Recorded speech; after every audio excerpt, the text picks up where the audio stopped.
Hello my dear students, welcome to our English class. ಆತ್ಮೀಯ ಮುದ್ದು ವಿದ್ಯಾರ್ಥಿಗಳೇ, ನಾನು ನಿಮ್ಮ ಎಸ್ ಎನ್ ಕುಕ್ರಿ ಸರ್. ಇವತ್ತಿನ ತರಗತಿಯಲ್ಲಿ ನಾವು ಏನನ್ನ ಡಿಸ್ಕಸ್ ಮಾಡ್ತಾ ಹೋಗೋಣ ಅಂತಂದರೆ, ಇವಾಗ ತಾನೇ ನೀವು ಇವತ್ತಿನ ದಿನ ಏನು ಇಂಗ್ಲೀಷ್ ಪೇಪರನ್ನು ಬರೆದುಬಿಟ್ಟು ಬಂದಿದ್ದೀರಲ್ಲ, ಆ ಇಂಗ್ಲೀಷ್ ಪೇಪರನ್ನು ಅನಾಲಿಸಿಸ್ ಮಾಡ್ಕೊಳ್ತಾ ಹೋಗೋಣ. ಅನಾಲಿಸಿಸ್ ಮಾಡುವುದರೊಂದಿಗೆ ಅದರ ಆನ್ಸರ್ಗಳನ್ನು ಕೂಡ ನಾವು ಮಾಡ್ತಾ ಹೋಗೋಣ.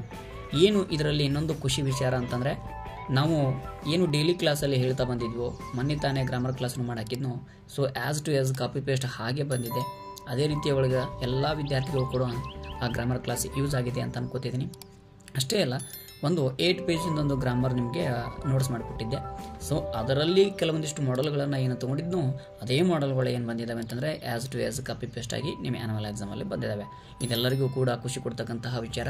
ನಿಜವಾಗ್ಲೂ ಒಂದು ಪರೀಕ್ಷೆಯಲ್ಲಿ ಆ ವಿದ್ಯಾರ್ಥಿಗಳ ಸಫಲತೆಯನ್ನು ಕಂಡಾಗ, ಆ ಪರೀಕ್ಷೆಯಲ್ಲಿ ಆ ಶಿಕ್ಷಕರು ಹೇಳಿಕೊಟ್ಟಿರ್ತಕ್ಕಂಥ ವಿಷಯ ವಸ್ತು ಕಂಡಾಗ ಏನಾಗುತ್ತೆ ಅಂತಂದರೆ ಆ ಗುರುಗಳಿಗೆ ತುಂಬ ಖುಷಿ ಆಗುತ್ತೆ. ಅಲ್ಲ, ನನಗೂ ಕೂಡ ಇವತ್ತಿನ ದಿನ ತುಂಬ ಖುಷಿ ಆಗ್ತಾ ಇದೆ. ಅದರೊಂದಿಗೆ ಈ ಪರೀಕ್ಷೆಯನ್ನು ಬರೆದಿರತಕ್ಕಂತಹ ಎಲ್ಲ ವಿದ್ಯಾರ್ಥಿಗಳು ಕೂಡ ನಿಮಗೂ ಆಲ್ರೆಡಿ ಏನಾಗಿದೆ ಅಂತಂದರೆ ಗೊತ್ತಾಗಿದೆ ಯಾವ ರೀತಿ ಕ್ವಶನ್ ಪೇಪರ್ ಇತ್ತು ಅಂತ. ಸೊ ಹಾಗಾದರೆ ಬನ್ನಿ, ನಿಮ್ಮ ಅಮೂಲ್ಯವಾಗಿರ್ತಕ್ಕಂತಹ ಸಮಯವನ್ನು ವ್ಯರ್ಥ ಮಾಡದೆ ಇವತ್ತಿನ ಕ್ಲಾಸ್ ಒಳಗೆ ಏನು ಮಾಡ್ತಾ ಹೋಗೋಣ. ಈಗ ತಾನೇ ಇವತ್ತಿನ ದಿನ ಮುಗಿದಿರತಕ್ಕಂತಹ ಇಂಗ್ಲೀಷ್ ಪೇಪರನ್ನು ಅನಾಲಿಸಿಸ್ ಮಾಡ್ಕೊಳ್ತಾ ಹೋಗೋಣ. ಬನ್ನಿ, ಹಾಗಾದರೆ ಮೊಟ್ಟ ಮೊದಲ ಬಾರಿಗೆ ಪಾರ್ಟ್ ಎಯಲ್ಲಿ ಏನು ಕೇಳ್ತಾ ಹೋಗಿದ್ದಾನೆ, ಮಲ್ಟಿಪಲ್ ಚಾಯ್ಸ್ ಕ್ವಶನ್ಸ್ಗಳು ಅದಾವೆ. ಹಾಗಾದರೆ ಮೊದಲನೇ ಕ್ವಶನ್ ಏನು ಕೇಳಿದ್ದಾನೆ ನೋಡ್ರಿ. Yes, Juliet hangs up on the cheek of night as a dash ಅಂತ ಕೊಟ್ಟವನೆ. ಆಲ್ರೆಡಿ ನಿಮಗೆ ಗೊತ್ತಾಗ್ಬಿಡ್ತದೆ, ಯಾಕಂದರೆ ನಿಮ್ಗೆ ಆಲ್ರೆಡಿ ಹೇಳಿದ್ದೆ ಪೊಯಮ್ಸ್ಗಳದ್ದು ಸಮರಿಗಳನ್ನು ಬಯಾಟ್ ಹಾಕ್ರಿ, ಪೊಯಮ್ಸ್ಗಳನ್ನು ಓದ್ಕೊಡ್ರಿ ಅಂತ. ಎಸ್, ಅದಕ್ಕೋಸ್ಕರ ಇಲ್ಲಿ ಪೊಯಮ್ಸ್ಗಳ ಮೇಲೆ ಕೇಳಿದಾನೆ. ರೋಮಿಯೋ ಆ್ಯಂಡ್ ಜೂಲಿಯಟ್ ಅನ್ನುವಂಥ ಒಂದು ಪೊಯಮಲ್ಲಿ ಕೇಳಿದಾನಲ್ಲ, ಅಲ್ಲಿ ಒಂದು ಲೈನ್ ಇದೆ. ಅವ್ನು ಕಂಪೇರ್ ಮಾಡಿದ್ದ ಜೂಲಿಯಟ್ಗೆ ಕಂಪೇರ್ ಮಾಡಿದ್ದ. ಯಾರು? ರೋಮಿಯೋ ಕಂಪೇರ್ ಮಾಡಿದ್ದ ಜೂಲಿಯಟ್ಗೆ. ಏನಂತ? It seems he hangs up on the cheek of night as a rich jewel ಅಂತ ಹೇಳಿದ್ದಲ್ಲ. ಎಸ್, ಹಾಗಾದರೆ ಇದಕ್ಕೆ ಆನ್ಸರ್ ಯಾವುದಾಗಬೇಕು ಅಂತೇಳಿ ಆಲ್ರೆಡಿ ನೀವೆಲ್ಲರೂ ಏನು ಮಾಡಿರ್ತೀರಿ, ಗೆಸ್ ಮಾಡಿರ್ತೀರಿ. ಏನಾಗಿರ್ತದೆ? Juliet's hangs up on the cheek of night as a rich jewel ಅಂತ ಹೇಳಿದೆಯಲ್ಲ, ಅದಕ್ಕೆ ಆನ್ಸರ್ ಯಾವುದಾಗಿರುತ್ತದೆ? ಎಸ್, ಇಲ್ಲಿ option number D, rich jewel ಅನ್ನುವಂಥದ್ದು ಸರಿಯಾಗಿರ್ತಕ್ಕಂಥ ಒಂದು ಉತ್ತರ ಆಗಿರ್ತದೆ, ರೈಟ್ ಆನ್ಸರ್ ಆಗಿರ್ತದೆ. ಹಾಗಾದರೆ ಎರಡನೇ ಕ್ವಶನ್ ಏನಾಗಿರ್ತದೆ ನೋಡೋಣ. ಎರಡನೇ ಕ್ವಶನ್ ಏನು ಕೇಳಿದ್ದಾನೆ ನೋಡ್ರಿ. In the poem on children the poet says that parents May house the bodies. ಇಲ್ಲಿ ಏನಾಗಿದೆ ಅಂತಂದ್ರೆ ಆನ್ ಚಿಲ್ಡ್ರನ್ ಅನ್ನುವಂತಹ ಒಂದು ಪೊಯಮ್ ಮೇಲೆ. ಸೊ ಸೆಕೆಂಡ್ ಒನ್ ನೋಡ್ತಾ ಬರೋಣ. ಹಾಗಾದರೆ ಸೆಕೆಂಡ್ ಒನ್ ಕ್ವಶನ್ ಏನು ಕೊಟ್ಟಿದೆ ನೋಡ್ರಿ. In the poem on children ಅಂದರೆ ಆನ್ ಚಿಲ್ಡ್ರನ್ ಅನ್ನುವಂಥ ಒಂದು ಪೊಯಮಲ್ಲಿ ದ ಪೊಯೆಟ್ ಸೇಸ್, ಪೊಯೆಟ್ ಅದನ್ನಲ್ಲ, ಕವಿಗಾರ, ಆ ಕವಿ ಏನು ಹೇಳಿದ್ದಾನೆ ಅಂತಂದರೆ ದಟ್ ಪೇರೆಂಟ್ಸ್ ಮೈ ಹೌಸ್ ಅಂದರೆ ಏನಂತ? ಪೇರೆಂಟ್ಸ್ ಅನ್ಕೊಂಡಿರ್ತಾರೆ, ಸೊ ನನ್ನ ಮನೆಯಲ್ಲಿದೆ. ಯಾರ್ದು ಅಂತಂದರೆ the bodies of their children, ಅಂದರೆ ಆ ಮಕ್ಕಳ ದೇಹ ಮಾತ್ರ ಮನೆಯೊಳಗೆ ಇರ್ತದೆ. ಆದರೆ ಬಟ್ ನಾಟ್ ದೇರ್, ಅವರದು ಏನು ಮನೆಯೊಳಗೆ ಇರಂಗಿಲ್ಲ. ಸೊ ಅವರ ದೇಹ ಮಾತ್ರ ಮನೆಯೊಳಗೆ ಇರ್ತದೆ, ಆದರೆ ಅವರದು ಏನು ಮಾತ್ರ ಹೊರಗಡೆ ಅಲಿತಾ ಇರ್ತದೆ, ಬೇರೆ ಕಡೆ ಗಮನ ಹರಿಸ್ತಾ ಇರ್ತಾರೆ ಅಂತ ಅನ್ನೋದ್ರ ಬಗ್ಗೆ ಕೇಳಿದ್ದಾನೆ. ಸೊ ಹಾಗಾದರೆ ಇದಕ್ಕೆ ಆನ್ಸರ್ ಯಾವುದಾಗಿರಬೇಕು? Yes, option number C is right answer. Souls ಅಂದರೆ ಸೋಲ್ಸ್ಗಳು, ಆತ್ಮಗಳು. ಮಕ್ಕಳದು ದೇಹ ಮಾತ್ರ ಏನಾಗಿರ್ತದೆ, ಮನೆಯೊಳಗಿರ್ತದೆ, ಆದರೆ ಅವರ ಆತ್ಮಗಳನ್ನು ಕಟ್ಟಾಕಲಿಕ್ಕೆ ಸಾಧ್ಯ ಇಲ್ಲಲ್ಲ.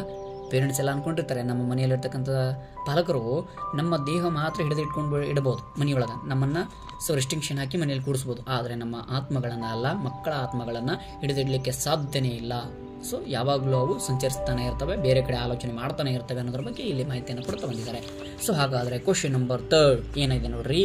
ಇನ್ ಅ ಸನ್ನಿ ಮಾರ್ನಿಂಗ್ ಅನ್ನುವಂಥದ್ರಲ್ಲಿ ಏನಾಗಿದೆ ಅಂತಂದರೆ the name of the villa, ಒಂದು ವಿಲ್ಲಾದ ಹೆಸರಿತ್ತಲ್ಲ, ವಿಲ್ಲಾ ಅಂತೇಳಿ ಕೇಳಿದಿರಲ್ಲ, ಅದು ಎಲ್ಲಿ ಅಂತಂದರೆ where the silver maiden stayed was called. ಅಂದರೆ ಅಲ್ಲಿ ಸಿಲ್ವರ್ ಮೇಡನ್ ಅನ್ನುವಂತಹ ಒಂದು ಯುವತಿ ವಾಸ ಮಾಡ್ತಾ ಇದ್ಲಲ್ಲ ವಿಲ್ಲಾದಲ್ಲಿ, ಆ ನೇಟಿವ್ ಪ್ಲೇಸ್ ಹೆಸರು ಏನು ಅಂತ ಕೇಳಿದ್ದಾರೆ. ಆ ವಿಲ್ಲಾ ಇರುವಂತಹ ಪ್ಲೇಸ್ ಹೆಸರು ಏನಾಗಿರಬಹುದು ಡ್ಯಾಶ್ ಅಂತ ಕೊಟ್ಟವನೆ. ನಿಮಗೆ ಸಾಕಷ್ಟು ಸಲ ಕ್ಲಾಸ್ ಒಳಗೂ ಹೇಳಿದ್ದೀನಿ. ಹಾಗಾದರೆ ಅಲ್ಲಿ ಡೊನೋಲಾರಾ ವಾಸ ಮಾಡುವಂತಹ ಒಂದು ಪ್ಲೇಸ್ ಏನಾಗಿತ್ತು ಅಂತೇಳಿ ಇಂಡೈರೆಕ್ಟಾಗಿ ಕೇಳಿದಾನೆ ಅಷ್ಟೇ. ಸಿಲ್ವರ್ ಮೇಡನ್ ಅಂತ ಬಳಸಿದ್ದಾನಲ್ಲ, ಅವಳು ಯಾರಾಗಿದ್ಲು? ಮತ್ತು ಸಿಲ್ವರ್ ಮೇಡನ್ ಅಂತಂದ್ರೆ ಲಾರನ್ ಆಗಿದ್ಲಲ್ಲ, ಅವಳು ನೇಟಿವ್ ಪ್ಲೇಸ್ ಏನಾಗಿತ್ತು? ಮರಿಸೆಲಾ ಅನ್ನುವಂತಹ ಒಂದು ಪ್ಲೇಸ್ ಆಗಿತ್ತಲ್ಲ. ಎಸ್, ಅದು ಮರಿಸೆಲಾ ಇಸ್ ಅ ರೈಟ್ ಆನ್ಸರ್ ಆಗುತ್ತೆ. Option number B is a right answer. ಹಾಗಾದರೆ ನಾಲ್ಕನೇ ಕ್ವಶನ್ ಏನಾಗಿರುತ್ತೆ ನೋಡ್ರಿ. In the poem when you are old ಅನ್ನುವಂತಹ ಒಂದು ಕವಿತೆ ಒಳಗ, ಆ ಪೊಯಮಲ್ಲಿ love fled and hid his face amid ಅಂತ ಕೊಟ್ಟವನೆ. ಹಾಗಾದರೆ ಇದಕ್ಕೆ ಸರಿಯಾದ ಉತ್ತರ ಯಾವುದಾಗುತ್ತೆ? Option number B is the right answer. A crowd of stars ಅನ್ನುವಂಥದ್ದು ಆ ನಕ್ಷತ್ರಗಳ ಮಧ್ಯೆ, ಆ ನಕ್ಷತ್ರಗಳ ಏನು ಕ್ರೌಡ್ ಇರ್ತದಲ್ಲ, ಗದ್ದಲ ಇರ್ತದಲ್ಲ, ಅವುಗಳ ಮಧ್ಯೆ ಏನಾಗಿರ್ತದೆ? ಪ್ರೀತಿ ಅನ್ನುವಂಥದ್ದು ಕೂಡ ಏನಾಗಿರ್ತದೆ? ತುಂಬ್ಕೊಂಡು ಬಿಟ್ಟಿರ್ತದೆ. ಅದರಲ್ಲಿ ಗದ್ದಲದಲ್ಲಿ ಆ ಪ್ರೀತಿಯು ಕೂಡ ಇರ್ತದೆ, ಅದರಲ್ಲಿ ಪೇಸ್ ಅಮಿಡ್ ಆಗಿರ್ತದೆ ಅನ್ನುವಂಥದ್ದರ ಮಾಹಿತಿಯನ್ನು ಕೊಡ್ತಾ ಇದ್ದಾರೆ.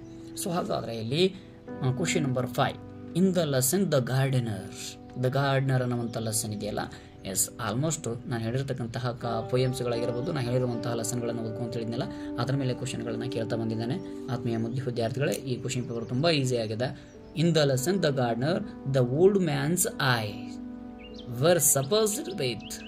ಎಸ್ ಹಾಗಾದರೆ ಆ ಹಳೆಯ ಮನುಷ್ಯ ಇದ್ನಲ್ಲ, ದ ಗಾರ್ಡನರ್ ಅನ್ನುವಂಥ ಲೆಸನಲ್ಲಿ ಆ ಹಳೆಯ ಮನುಷ್ಯನ ಕಣ್ಣುಗಳ ಒಳಗೆ ಯಾವ ರೀತಿ ಕಾಣ್ತಾ ಇತ್ತು, ಯಾವ ರೀತಿ ಅನುಭವಗಳನ್ನು ನೋಡ್ತಾ ಇದ್ರಿ ಅಂತಂದರೆ ಇದಕ್ಕೆ ಸರಿಯಾದ ಉತ್ತರ option number D, native intelligence ಅಂತೇಳಿ ನಾವು ಕರಿತಾ ಹೋಗ್ತೀವಿ. ನೇಟಿವ್ ಇಂಟೆಲಿಜೆನ್ಸ್ ಅಂತಂದ್ರೆ ಏನು? ಸ್ಥಳೀಯವಾಗಿರ್ತಕ್ಕಂಥ ಜ್ಞಾನವನ್ನು ಪಡೆದಿರ್ತಕ್ಕಂತಹ ವ್ಯಕ್ತಿಗೆ. ಹೌದಿಲ್ಲ, ನಾವು ಯಾವ ಸ್ಟೇಜಲ್ಲಿ ಇದ್ರೂ ಕೂಡ ಆ ನಾಲೆಜನ್ನು ನಾವು ಪಡ್ಕೊಂಡಿದ್ದೀವಿ ಅಂತಂದರೆ ನೇಟಿವ್ ಇಂಟೆಲಿಜೆನ್ಸ್ ಅಂತೇಳಿ ನಾವು ಕರಿತಾ ಹೋಗ್ತೀವಿ. ಎಸ್ ಹಾಗೆ ಕ್ವಶನ್ ನಂಬರ್ 6 ಇದೆ ನೋಡ್ರಿ. 6 ಏನಾಗಿದೆ? In the poem heaven if you are not here on earth ಅನ್ನುವಂಥ ಪೊಯಮಲ್ಲಿ ಹಿಂಗೆ ಕೇಳಿದ್ದಾನೆ, the tender sunshine leans on ಅಂತೇಳಿ ಕೇಳಿದ್ದಾನೆ. ಸೊ ಹಾಗಾದರೆ ದ ಟೆಂಡರ್ ಸನ್ಸೈನ್, ಕೋಮಲವಾಗಿರತಕ್ಕಂತಹ ಸೂರ್ಯನ ಬೆಳಕು, ಸೂರ್ಯನ ಕಿರಣಗಳು ಲೀನ್ಸ್ ಆನ್, ಎದರ ಮೇಲೆ ಬೀಳ್ತಾ ಇತ್ತು, ಅದುವೇ ಸ್ವರ್ಗ ಅಂತೇಳಿ ಕವಿ ಕರೆದಿದ್ನಲ್ಲ. ಸೊ ಹಾಗಾದರೆ ಅದಕ್ಕೆ ಆನ್ಸರ್ ಯಾವುದಾಗುತ್ತದೆ? ವರ್ಡಂಟ್ ಗಾರ್ಡನ್ಸ್, ಸುಂದರವಾಗಿರತಕ್ಕಂತಹ ಪ್ರಕೃತಿ. ಏನು ಗಾರ್ಡನ್ಸ್ ತುಂಬಿಕೊಂಡಿರ್ತದಲ್ಲ ನಮ್ಮ ಪ್ರಕೃತಿಯಲ್ಲಿ, ಭೂಮಿಯ ಮೇಲೆ ಹಸಿರು ಹಚ್ಚಾಗಿ ಕಾಣ್ತಕ್ಕಂತಹ ಒಂದು ಪ್ರಕೃತಿ ಇದೆಯಲ್ಲ, ಆ ಪ್ರಕೃತಿಯ ಮೇಲೆ, ಆ ನಿಸರ್ಗದ ಮೇಲೆ ಏನಾಗ್ತಾ ಇದೆ? ಆ ಸೂರ್ಯನ ಕಿರಣಗಳು ಕೋಮಲತೆಯಿಂದ ಬೀಳ್ತಾ ಇದ್ದಾವೆ ಅನ್ನೋದ್ರ ಬಗ್ಗೆ ಕವಿ ಹೇಳಿದ್ದ ಅಲ್ಲಿ. ಅದರ ಬಗ್ಗೆನೂ ಕೂಡ ನಾವು ಕ್ಲಾಸಲ್ಲಿ ಅಧ್ಯಯನ ಮಾಡಿದ್ದುಂಟು. ಹಾಗಾದರೆ ಬನ್ನಿ ನೆಕ್ಸ್ಟ್ ಹೋಗೋಣ. 7th ಒನ್ ಇದೆ, consider 2 statement from the lesson ಅಂತಂದರೆ consider the 2 statements from the lesson. ಏನಂತಾಗಿದೆ ಇಲ್ಲಿ? ಒಂದು ಲೆಸನ್ನಿಂದ 2 ಸ್ಟೇಟ್ಮೆಂಟ್ಗಳನ್ನು ಕೊಡಲಾಗಿದೆ. ಏನಂತ, ಯಾವ ಲೆಸನ್ ಅದು ಅಂತಂದರೆ Japan and Brazil through traveller's eye ಅನ್ನುವಂತಹ ಲೆಸನ್ ಮೇಲೆ ಕೇಳಲಾಗಿದೆ. ಹಾಗಾದರೆ and answer the question that follows. ಅಲ್ಲಿ ಕೆಳಗಡೆ ಕ್ವಶನ್ ಕೊಟ್ಟನಲ್ಲ, ಆ ಕ್ವಶನನ್ನು ಓದ್ಬಿಟ್ಟು ಅದಕ್ಕೆ ಆನ್ಸರ್ಗಳನ್ನು ನಾವು ಫಾಲೋ ಮಾಡ್ತಾ ಹೋಗಬೇಕು, ಹುಡುಕಿ ಬರೀಬೇಕು ಅಂತ. ಸ್ಟೇಟ್ಮೆಂಟ್ ಏನು ಕೊಟ್ಟವನೇ ನೋಡಿ ಇಲ್ಲಿ. ಎಸ್ ಆ ಸ್ಟೇಟ್ಮೆಂಟ್ ಏನಾಗಿದೆ ಅಂತಂದರೆ motor cars are extremely expensive in Brazil ಅಂತ ಕೊಟ್ಟವನೇ. ಎಸ್ ಇದು ಕರೆಕ್ಟ್ ಇದೆಯಲ್ಲ. ಆ ಲೆಸನ್ ಒಳಗೆ ಬ್ರೆಜಿಲಲ್ಲಿ ಇರ್ತಕ್ಕಂತಹ ಕಾರುಗಳ ವ್ಯಾಲ್ಯೂ ಏನಾಗಿತ್ತು? ಜಾಸ್ತಿ ಎಕ್ಸ್ಪೆನ್ಸಿವ್, ತುಟ್ಟಿ ಆಗಿತ್ತಲ್ಲ, ದುಬಾರಿ ಆಗಿತ್ತಲ್ಲ. ಎಸ್ ಅದು ನಿಜವಾಗಿರತಕ್ಕಂಥದ್ದು. ಈ ಸ್ಟೇಟ್ಮೆಂಟ್ ಕರೆಕ್ಟ್ ಇದೆ, ಇದರಲ್ಲಿ ಯಾವುದೇ ರಾಂಗಿಲ್ಲ. Motor cars are extremely expensive in Brazil. ನಿಮಗೆ ಕ್ಲಾಸಿಗೆ ಮುಂದೆ ಹೇಳಿದ್ದೀನಿ, ಬ್ರೆಜಿಲಲ್ಲಿ ಕಾರ್ಗಳು ತುಂಬ ದುಬಾರಿ ಆಗಿರತಕ್ಕಂಥದ್ದು. ಏನಕ್ಕೋಸ್ಕರ ದುಬಾರಿ ಆಗಿದ್ದು ಅನ್ನೋದನ್ನು ಹೇಳಿದ್ದೀನಿ. ಅದು ನೆಕ್ಸ್ಟ್ ರೀಸನ್ ಆಗಿ ಕೊಟ್ಟಿದ್ದಾರೆ, ರೀಸನಲ್ಲಿ ಕೊಟ್ಟಿದ್ದಾನೆ. ಏನಂತ ನೋಡ್ರಿ, import duties are crippling and murderous. ಭಯಂಕರವಾಗಿರತಕ್ಕಂತಹ ತುಂಬ ಆಮದು ಏನಾಗ್ತಾ ಇತ್ತಲ್ಲ, ಕಾರುಗಳನ್ನು ಬೇರೆ ರಾಷ್ಟ್ರಗಳಿಂದ ಇಲ್ಲಿಗೆ ಕರೆಸ್ಕೊಳ್ತಿದ್ದಾರಲ್ಲ ಅವರು ಜಪಾನ್ಗೆ, ಆ ಮೂಮೆಂಟ್ ಒಳಗೆ ಆಮದು ಮೇಲೆ ಇರತಕ್ಕಂತಹ ತೆರಿಗೆಗಳು ತುಂಬ ಭಯಂಕರವಾಗಿರ್ತಕ್ಕಂಥ ತೆರಿಗೆ ಏರ್ತಾ ಇದ್ರು, ತುಂಬ ದುಬಾರಿ ಆಗಿರ್ತಕ್ಕಂಥ ತೆರಿಗೆನ ಏರ್ತಾ ಇದ್ರು. ಅದಕ್ಕೋಸ್ಕರ ಏನಾಗಿತ್ತು, ಅಲ್ಲಿ ಕಾರುಗಳು ತುಂಬ ದುಬಾರಿಯಾಗಿ ಎಕ್ಸ್ಪೆನ್ಸಿವ್ ಆಗಿ ಸಿಗ್ತಾ ಇದ್ದು. ಹಾಗಾದರೆ ಇಲ್ಲಿ ಸ್ಟೇಟ್ಮೆಂಟು ರೀಸನು ಎರಡೂ ಕರೆಕ್ಟ್ ಆಗಿವೆ, ಇದರಲ್ಲಿ ಯಾವುದೇ ಸಂದೇಹನೇ ಇಲ್ಲ, ಯಾವುದೇ ಡೌಟೇ ಇಲ್ಲ. ಸೊ ಹಾಗಾದರೆ ಕೆಳಗಡೆ ಕೊಟ್ಟಿರ್ತಕ್ಕಂಥ ಆಪ್ಷನ್ಸ್ಗಳಲ್ಲಿ ಆನ್ಸರ್ಗಳನ್ನು ಹುಡುಕಬೇಕು. ಏನಿದೆ ಫಸ್ಟ್ ಆಪ್ಷನ್ ಎ ಅಲ್ಲಿ ಏನು ಕೊಟ್ಟವ್ ನೋಡ್ರಿ, both the statement and reason or false ಅಂತ. ಹಾಗಾದರೆ ಇಲ್ಲಿ ಎರಡೂ ಕೂಡ ಫಾಲ್ಸ್ ಆಗಿವೆ, ಸುಳ್ಳಾಗಿವೆ, ತಪ್ಪಾಗಿವೆ ಅಂತ ಹೇಳ್ತಾನೆ. ಹಾಗಾದರೆ ಇದು ಅಲ್ಲ. B only statement is true. ಹಾಗಾದರೆ ರೀಸನ್ ತಪ್ಪಂದಂಗೆ ಐತಲ್ಲ ಅದರ ಅರ್ಥ. ಹಾಗಾದರೆ ಅದನ್ನೂ ಅಲ್ಲ. ಓನ್ಲಿ ರೀಸನ್ ಇಸ್ ಟ್ರೂ, ಇಲ್ಲಿ ಸ್ಟೇಟ್ಮೆಂಟ್ ತಪ್ಪಂತ ಹೇಳ್ತಾ ಇದ್ದಾರೆ. ಸೊ ಹಾಗಾದರೆ ಅದನ್ನು ಕೂಡ ಅಲ್ಲ. ಇಲ್ಲಿ ನೋಡ್ರಿ ಆಪ್ಷನ್ ನಂಬರ್ ಡಿ ಇದೆ, both the statement and reasons are true. Yes ಎರಡೂ ಕೂಡ ಇಲ್ಲಿ ಸ್ಟೇಟ್ಮೆಂಟು ಅದ್ರ ಜೊತೆಗೆ ರೀಸನ್ನು ಕೂಡ ಏನಾಗಿದೆ, ಕರೆಕ್ಟ್ ಆಗಿದೆ ಅಂತ ಮಾಹಿತಿಯನ್ನು ಕೊಡ್ತದಾರಲ್ಲ. ಹಾಗಾದರೆ ಇದು ಕರೆಕ್ಟ್ ಆಗಿರ್ತಕ್ಕಂಥ ಆನ್ಸರ್ ಆಗಿರ್ತದೆ. ಸೊ ಹಾಗಾದರೆ ನೆಕ್ಸ್ಟ್ ಬರೋಣ. ನೆಕ್ಸ್ಟ್ ಏನು ಕ್ವಶನ್ ಇದೆ ನೋಡಿ, 8th ಒನ್ ಇದೆ, match the column A with column B with reference to the lesson. ಯಾವುದೋ ಒಂದು ಲೆಸನ್ ಕೊಟ್ಟಾನೆ, ಆ ಲೆಸನ್ನಲ್ಲಿರ್ತಕ್ಕಂಥ ವರ್ಡ್ಗಳನ್ನು ಹಾಕೊಂಡಿದ್ದಾನೆ. ಅದನ್ನು ಎ ಕಾಲಮ್ನಲ್ಲಿರುವಂತಹ ವರ್ಡ್ಗಳನ್ನು ಬಿ ಕಾಲಮ್ಗೆ ಹೋಲಿಕೆ ಮಾಡಿ ಯಾವುದು ಹೊಂದಾಣಿಕೆ ಆಗ್ತದೆ ಅದಕ್ಕೆ ಮ್ಯಾಚ್ ಮಾಡು ಅಂತ ಹೇಳಿದ್ದಾನೆ. ಹಾಗಾದರೆ ಅದು ಯಾವುದು ಲೆಸನ್ ಅಂತಂದರೆ I believe books will never disappear ಅನ್ನುವಂತಹ ಲೆಸನ್ ಮೇಲೆ ಕೇಳಿದಾನೆ ಅಂತ ಹೇಳಿದ್ದಾನೆ. And choose the correct option, ಅದಕ್ಕೆ ಕರೆಕ್ಟ್ ಆಗಿರುವಂತಹ ಒಂದು ಉತ್ತರವನ್ನು ಕಂಡು ಹಿಡಿಯಿರಿ ಅಂತ ಕೇಳಿದ್ದಾನೆ. ಹಾಗಾದರೆ ಎ ಎಲ್ಲಿ ಏನು ಕೊಟ್ಟ ನೋಡ್ರಿ, ಗ್ರಿಮಾಸ್ ಫ್ಯಾರಿ ಟೇಲ್ಸ್ ಅಂತ ಕೊಟ್ಟಾನೆ. ಆಮೇಲೆ ಮೊದಲನೇದು ಎ ಇದೆಯಲ್ಲ ಅದೇನು ಕೊಟ್ಟಾನೆ, ಗ್ರಿಮಾಸ್ ಫೇರಿ ಟೈಲ್ಸ್ ಅಂತ ಕೊಟ್ಟಾನೆ. ಅದೇ ಬಿ ಏನಂತ ಕೊಟ್ಟಾನೆ, ಡೊನಾಲಿಯನ್ ಅವ್ರ ಅಂತ ಕೊಟ್ಟಾನೆ. ಸಿ ಏನು ಕೊಟ್ಟಾನೆ, ದ ಒಡೆಸ್ಸಿ ಅಂತೇಳಿ ಕೊಟ್ಟಾನೆ. ಹಾಗಾದರೆ ಇದಕ್ಕೆ ಹೊಂದಾಣಿಕೆ ಮಾಡೋಣ. ಗ್ರಿಮಾಸ್ ಫ್ಯಾರಿ ಟೇಲ್ಸ್ ಅನ್ನುವಂಥದ್ದು ಏನಾಗಿದೆ, ಬಿ ಕಾಲಮಲ್ಲಿ ಹುಡುಕೋಣ. ಏನಾಗಿರ್ಬೋದು, ಬರ್ಗಸ್ ಮದರ ಇಲ್ಲ. ಹಾಗಾದರೆ ಅದು ಹೋಮರ್ನೂ ಅಲ್ಲ. ಹಾಗಾದರೆ tales in English version, yes ಇದು ಇಂಗ್ಲಿಷ್ ವರ್ಷನ್ ಆಗಿರ್ತಕ್ಕಂಥದ್ದು ಗ್ರಿಮಾಸ್ ಫ್ಯಾರಿ ಟೇಲ್ಸ್ ಅನ್ನುವಂಥದ್ದು. ಎಸ್ ಇದಕ್ಕೆ ಕರೆಕ್ಟ್ ಆಗಬೇಕು. ಏಕೆಲ್ಲ ಏನಾಗಬೇಕು, ಇಲ್ಲಿ ಬಿ ಕಾಲಮಲ್ಲಿ ಇರ್ಬೋದು, ಥರ್ಡ್ ಪ್ಲೇಸಲ್ಲಿ ಇದೆಯಲ್ಲ ಅದು ಏಕೆ ಹೊಂದಾಣಿಕೆ ಆಗುತ್ತೆ, ಅದಕ್ಕೆ ಮ್ಯಾಚ್ ಮಾಡಬೇಕು. ಹಾಗಾದರೆ ಡೋನಾ ಲಿಯೋನಾರ್ ಅನ್ನುವಂಥದ್ದು ಏನಾಗಿರಬಹುದು, ಮೊದಲನೇದಿದೆಯಲ್ಲ ಬರ್ಗಸ್ ಅವರು ತಾಯಿಯವರವರು, ಹೌದಿಲ್ಲ. ಹಾಗಾದರೆ ಬರ್ಗಸ್ ಮದರ್ ಅಂತೇಳಿ ಆನ್ಸರ್ ಆಗ್ತಾ ಹೋಗಬೇಕಾಗುತ್ತಾ. ಇನ್ನು ಸಿ ಎನ್ನುವಂಥದ್ದು ದ ಓಡೆಸ್ಸಿ ಅಂತ ಹೇಳಿದ್ರೆ ಉಳಿದಿದ್ದು ಒಂದಿಲ್ಲ ಹೋಮರ್ ಅಂತ, ಅದಕ್ಕೆ ಇದು ಕರೆಕ್ಟ್ ಆಗಬೇಕು. ಹಾಗಾದರೆ ಇಲ್ಲಿ ಕೆಳಗಡೆ ಕೊಟ್ಟಿರ್ತಕ್ಕಂಥ ಆಪ್ಷನಲ್ಲಿ ಯಾವುದಾಗುತ್ತಾ, option number B is the right answer ಆಗ್ತದೆ. B is the right answer. ಇನ್ನು 9th ಒನ್ ಐತೆ ನೋಡ್ರಿ, ಇದು ಸೀಕ್ವೆನ್ಸ್ ಕೊಡ್ತಾನೆ. ಸೀಕ್ವೆನ್ಸ್ ಮೀನ್ಸ್ ಹಿಂದೆ ಮುಂದೆ ಆಗಿರ್ತವೆ, ಅದನ್ನು ಕರೆಕ್ಟ್ ಸೀರಿಯಲಾಗಿ ಹೇಳ್ತಾ ಹೋಗ್ಬೇಕು. ಸ್ಟೋರಿನ ಹಿಂದೆ ಮುಂದೆ ಕೊಟ್ಟಿರ್ತಾನೆ ಅವನು. ನೀವು ಲೆಸನ್ ಕೇಳೋ ಮುಂದೆ ಅಬ್ಸರ್ವ್ ಮಾಡಿರ್ತೀರಿ, ಯಾವ ಸ್ಟೋರಿ ಮೊದಲೇ ಇರ್ತದೆ, ಆನಂತರ ಯಾವ ಸ್ಟೋರಿ ಆಗ್ತದೆ ಅನ್ನೋದ್ರ ಬಗ್ಗೆ. ಹಾಗಾದರೆ ಸೀಕ್ವೆನ್ಸಲ್ಲಿ ಓದ್ತಾ ಹೋಗೋಣ. ಇದು ಯಾವ ಲೆಸನ್ ಮೇಲೆ ಕೊಟ್ಟಿರಬಹುದು ಅಂತಂದರೆ, so identify the sequence of events that led Marcus ಇವೆ to become the culture minister. Yes, ಅಲ್ಲಿ ಮಾರ್ಕಸ್ ಇವೆ ಅವರು ಮೊದಲು ಕಲ್ಚರ್ ಮಿನಿಸ್ಟರ್ ಆಗೋದಕ್ಕಿಂತ ಮುಂಚೆ ಏನಾಗಿದ್ರು, ಯಾವ ರೀತಿ ಅವರು ಮಿನಿಸ್ಟರ್ ಆದರು ಅನ್ನೋದ್ರ ಬಗ್ಗೆ ಅವರು ಸೀಕ್ವೆನ್ಸನ್ನು ರೆಡಿ ಮಾಡೋ ಅಂತ ಹೇಳಿದ್ದಾರೆ. ಅದು ಓದಿದ್ದೀವಿ ನಾವೆಲ್ಲ ಲೆಸನಲ್ಲಿ, ಹೇಳಿದ್ದೀನಿ ಅದನ್ನು. ಎಸ್, ಯಾವ ರೀತಿ ಅಂತಂದರೆ ಮೊದಲನೇದು ಆಪ್ಷನನ್ನು ಓದ್ಕೋತ ಹೋಗೋಣ. Not to successful mission school teacher.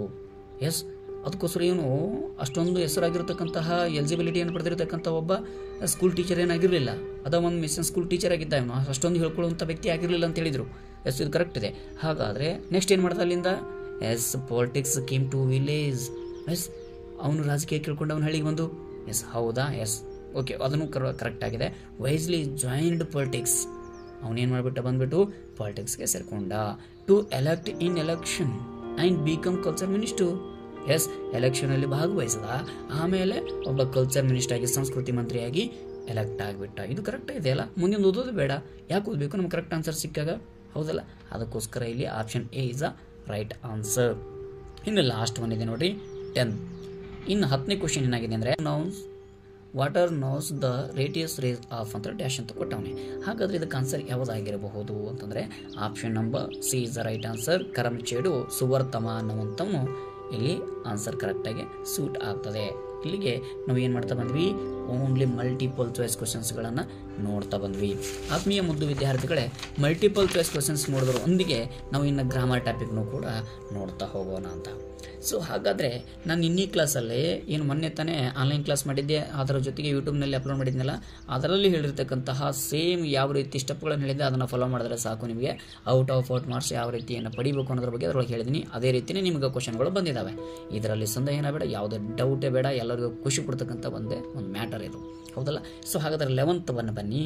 ನಾನು ನಿನ್ನೆ ಕ್ಲಾಸ್ ಒಳಗೆ ಹೇಳಿದ್ದೆ, ಪ್ಯಾಸಿವ್ ಫಾರ್ಮ್ ಆಫ್ ದಿ ವರ್ಬ್ಗೆ 2 ಸ್ಟೆಪ್ಗಳನ್ನು ಫಾಲೋ ಮಾಡಿರಿ. ಏನಂತಂದರೆ, ಹಿಂದ್ಗಡೆ ಇರತಕ್ಕಂಥ ಸೆಂಟೆನ್ಸಲ್ಲಿ ಸಬ್ಜೆಕ್ಟ್ ಪ್ಲೇಸಲ್ಲಿರುವಂಥ ವರ್ಡು ಸಿಂಗುಲರ್ ಇತ್ತು ಅಂದರೆ ವಾಜು, ಪ್ಲೂರಲ್ ಇತ್ತು ಅಂದರೆ ವರ್, ಈ ಸ್ಟೆಪ್ ಬಳಸಬೇಕು. ಇನ್ನು ಬ್ರಾಕೆಟಲ್ಲಿರುವಂಥ ವರ್ಬು V3ಗೆ ಕನ್ವರ್ಟ್ ಮಾಡಬೇಕು ಅಂತ ಇಲ್ಲಿ ನೋಡ್ತಾ ಬರೋಣ. ಏನಂತದೆ, Monaco was called a toy kingdom, ಹೌದಾ. ಎಸ್, ಅ ಮರ್ಡರ್ ಅಂತೇಳಿದೆ, ಫುಲ್ ಸ್ಟಾಪ್ ಕೊಟ್ಟು ಮುಂದೆ ಕಂಟಿನ್ಯೂ ಮಾಡಿ ಅ ಮರ್ಡರ್ ಅಂತ ಹೇಳಿದೆ, ಡ್ಯಾಶ್ ಕೊಟ್ಟವನೇ, ಇನ್ ಬ್ರಾಕೆಟ್ ಒಳಗೆ ಕಮಿಟ್ ಅಂತ ಹೇಳಿದೆ. ಅ ಮರ್ಡರ್ ಅನ್ನುವಂಥದ್ದು ಇದು ಸಿಂಗುಲರೋ ಪ್ಲೂರಲೋ, ಸಿಂಗುಲರ್. ಹಾಗಾದರೆ ಸಿಂಗುಲರ್ ಇದ್ರೆ ವಾಸ್ ಬಳಸಬೇಕು, ವರ್ ಬಳಸಬೇಕು, ವಾಸ್ ಬಳಸಬೇಕು.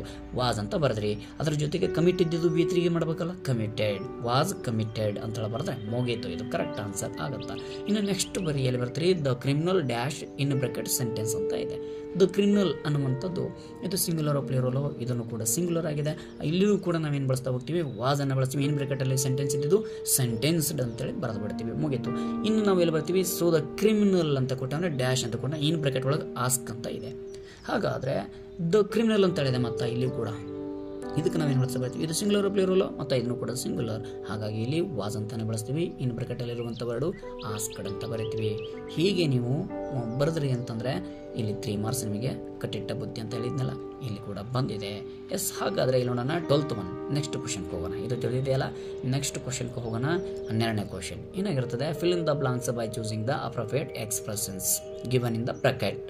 ಇಲ್ಲಿ ಬ್ರಾಕೆಟ್ ಒಳಗೆ ಕೊಟ್ಟಿರ್ತಕ್ಕಂತಹ ಕೆಲವೊಂದಷ್ಟು ಎಕ್ಸ್ಪ್ರೆಷನ್ಸ್ಗಳು ಕೊಟ್ಟಿರ್ತಾನೆ, ಅದನ್ನು ಯಾವುದು ಸೂಟ್ ಆಗ್ತದೋ ಅಲ್ಲಿ ಫಿಲ್ ಮಾಡ್ತಾ ಹೋಗಬೇಕು ಅಂತ. The traffic in the big cities is increasing by ಅಂತ ಹೇಳಿದೆ. ಇದಕ್ಕೆ ಯಾವುದು ಸೂಟ್ ಆಗ್ತದೆ, ಇನ್ ಬ್ರಾಕೆಟಲ್ಲಿರುವಂತಹ ಮುಂದಿನ ವರ್ಡ್ ತುಂಬಬೇಕು ಅಂತಂದರೆ ಯಾವುದಕ್ಕೆ ಸೂಟ್ ಆಗ್ತದೆ ನೋಡ್ರಿ, ಲೀವ್ಸ್ ಆ್ಯಂಡ್ ಬರ್ನ್ಸ್ ಅನ್ನುವಂಥದ್ದು ಸೂಟ್ ಆಗ್ತದೆ. ಯಾಕೆ ಸರ್? ಲೀವ್ಸ್ ಆ್ಯಂಡ್ ಬರ್ನ್ಸ್ ಅಂದರೆ ವೆರಿ ಕ್ವಿಕ್ಲಿ ಅಂತ ಹೇಳಿ ಕರಿತೀವಿ, ವೆರಿ ಫಾಸ್ಟ್, ಹೌದಲ್ಲ. ಸೊ ಹಾಗೆ ದಿನದಿಂದ ದಿನಕ್ಕೆ ಏನಾಗ್ತಾ ಇತ್ತು, ತುಂಬ ಫಾಸ್ಟಾಗಿ ಅಲ್ಲಿ ಟ್ರಾಫಿಕ್ ಅನ್ನುವಂಥದ್ದು ಆಗ್ತಾ ಇತ್ತು, ಬೆಳೀತಾ ಇತ್ತು ಅನ್ನೋದ್ರ ಬಗ್ಗೆ ಮಾಹಿತಿ ಕೊಡ್ತಾ ಅಲ್ಲಿ ಫಿಲ್ ಆಗ್ತದೆ ಕರೆಕ್ಟಾಗಿ, ಹೌದಲ್ಲ. ಸೊ ಇದು ಟ್ರಾವೆಲರ್ಸ್ ಆಯ್ ಅಂತ ಹೇಳಿತ್ತಲ್ಲ, ಜಪಾನ್ಸ್ ರೂಲ್ಸ್ ಬಗ್ಗೆ, ಟ್ರಾಫಿಕ್ ರೂಲ್ಸ್ ಬಗ್ಗೆ ಲೆಸನ್ ಬಗ್ಗೆ ಓದಿದ್ದೀವಲ್ಲ, ಅದನ್ನು ಇಲ್ಲಿ ಕೇಳಿದ್ದಾನೆ. ಲೀವ್ಸ್ ಆ್ಯಂಡ್ ಬರ್ನ್ಸ್ ಅನ್ನುವಂಥದ್ದು ಇಲ್ಲಿ ಫಸ್ಟಿಗೆ ಫಿಲ್ ಮಾಡಬೇಕು. ಹಾಗಾದರೆ ಸೆಕೆಂಡ್ ಒನ್ ಏನು ತುಂಬ್ಕೋಬೇಕು, ಏನಂತ ಇದೆ, it has become difficult for the commuters to dash ಅಂತ ಕೊಟ್ಟಾನೆ. ಹಾಗಾದರೆ ಇಲ್ಲಿ ಲುಕ್ ಅಪ್ ಟು ಅಂತೇಳಿದೆ, ಇದು ಸೂಟ್ ಆಗೋದಕ್ಕೆ ಸಾಧ್ಯನೇ ಇಲ್ಲ. ಏನೋ ಬೇರೆ ಕಡೆ ಗಮನ ಹರಿಸ್ತಾ ಇದ್ರು. ಯಾವುದ್ರ ಬಗ್ಗೆ ಅಂತೇಳಿ ಫ್ಯಾಕ್ಟ್ ಆಗೋದಿಲ್ಲ ಅದು. ಯಾವುದ್ರ ಬಗ್ಗೆ ಗಮನ ಹರಿಸ್ತಾ ಇದ್ರಪ್ಪ, ಲುಕ್ ಅಪ್ ಟು ಅಂತಂದರೆ ಗೊತ್ತೇ ಇಲ್ಲ, ಅಲ್ಲಿ ಕೊಟ್ಟಿಲ್ಲ ಅವನು. ಸೊ ಅದಕ್ಕೋಸ್ಕರ ಅದು ಆಗೋದಿಲ್ಲ. ಇನ್ನು ಉಳಿದಿದ್ದು ಯಾವುದು, to keep one set on ಅಂತಂದರೆ ಶರ್ಟನ್ನು ಧರಿಸುವುದು ಕೂಡ ಅಷ್ಟು ಕಷ್ಟ ಆಗಿತ್ತು ಅವರಿಗೆ. ಶರ್ಟ್ ಕೂಡ ಧರಿಸೋಕ್ಕಾಗ್ತಾ ಇರಲಿಲ್ಲ, ಅಷ್ಟೊಂದು ಟ್ರಾಫಿಕ್ ಜಾಮ್ ಆಗಿಬಿಡ್ತಿತ್ತು ಅಲ್ಲಿ ಅನ್ನುವಂಥ ಮಾಹಿತಿ ಕೊಡ್ತದಲ್ಲ. ಇದಕ್ಕೆ ಸೆಕೆಂಡ್ ಒನ್ಗೆ ಇದು ಆನ್ಸರ್ ಆಗುತ್ತೆ. ಎಸ್. ಇನ್ನು ನೆಕ್ಸ್ಟ್ ಬರೋಣ 13th ಒನ್, 13ನೇ ಕ್ವಶನ್. ಇಲ್ಲಿ ಬರೀ ಮುದ್ದು ವಿದ್ಯಾರ್ಥಿಗಳೇ, ಯಾವಾಗಲೂ ಈ ಕಾಲಮಲ್ಲಿ ಕೊಟ್ಟಿರ್ತಕ್ಕಂತಹ ಪ್ರನೌನ್ಗಳಿಗೆ ಬಿ ಕಾಲಮಲ್ಲಿರುವಂತಹ ವರ್ಡ್ಗಳು ಯಾವುದು ಮ್ಯಾಚ್ ಆಗ್ತದೆ ಮ್ಯಾಚ್ ಮಾಡಬೇಕು. ಆದರೆ ಆನ್ಸರ್ ಎಲ್ಲಿರ್ತದೆ ಅಂತೇಳೀನಿ, ಕೇವಲ ಅದ್ರ ಹಿಂದೆ ಇರ್ತದೆ ಅಂತೇಳೀನಿ. ಆದರೆ ಕೆಲವೊಂದು ಏನಾಗಿರ್ತವೆ, ಹಿಂಗೆ ಫಸ್ಟಿಗೆ ನಾವು ಸ್ಟಾರ್ಟಿಂಗಲ್ಲಿ ಸೆಂಟೆನ್ಸನ್ನು ಓದ್ತಾ ಹೋದ್ವಿ ಅಂತ ಸ್ಟಾರ್ಟಿಂಗ್ ಒಳಗೆ ಕೊಡ್ತಾನೆ.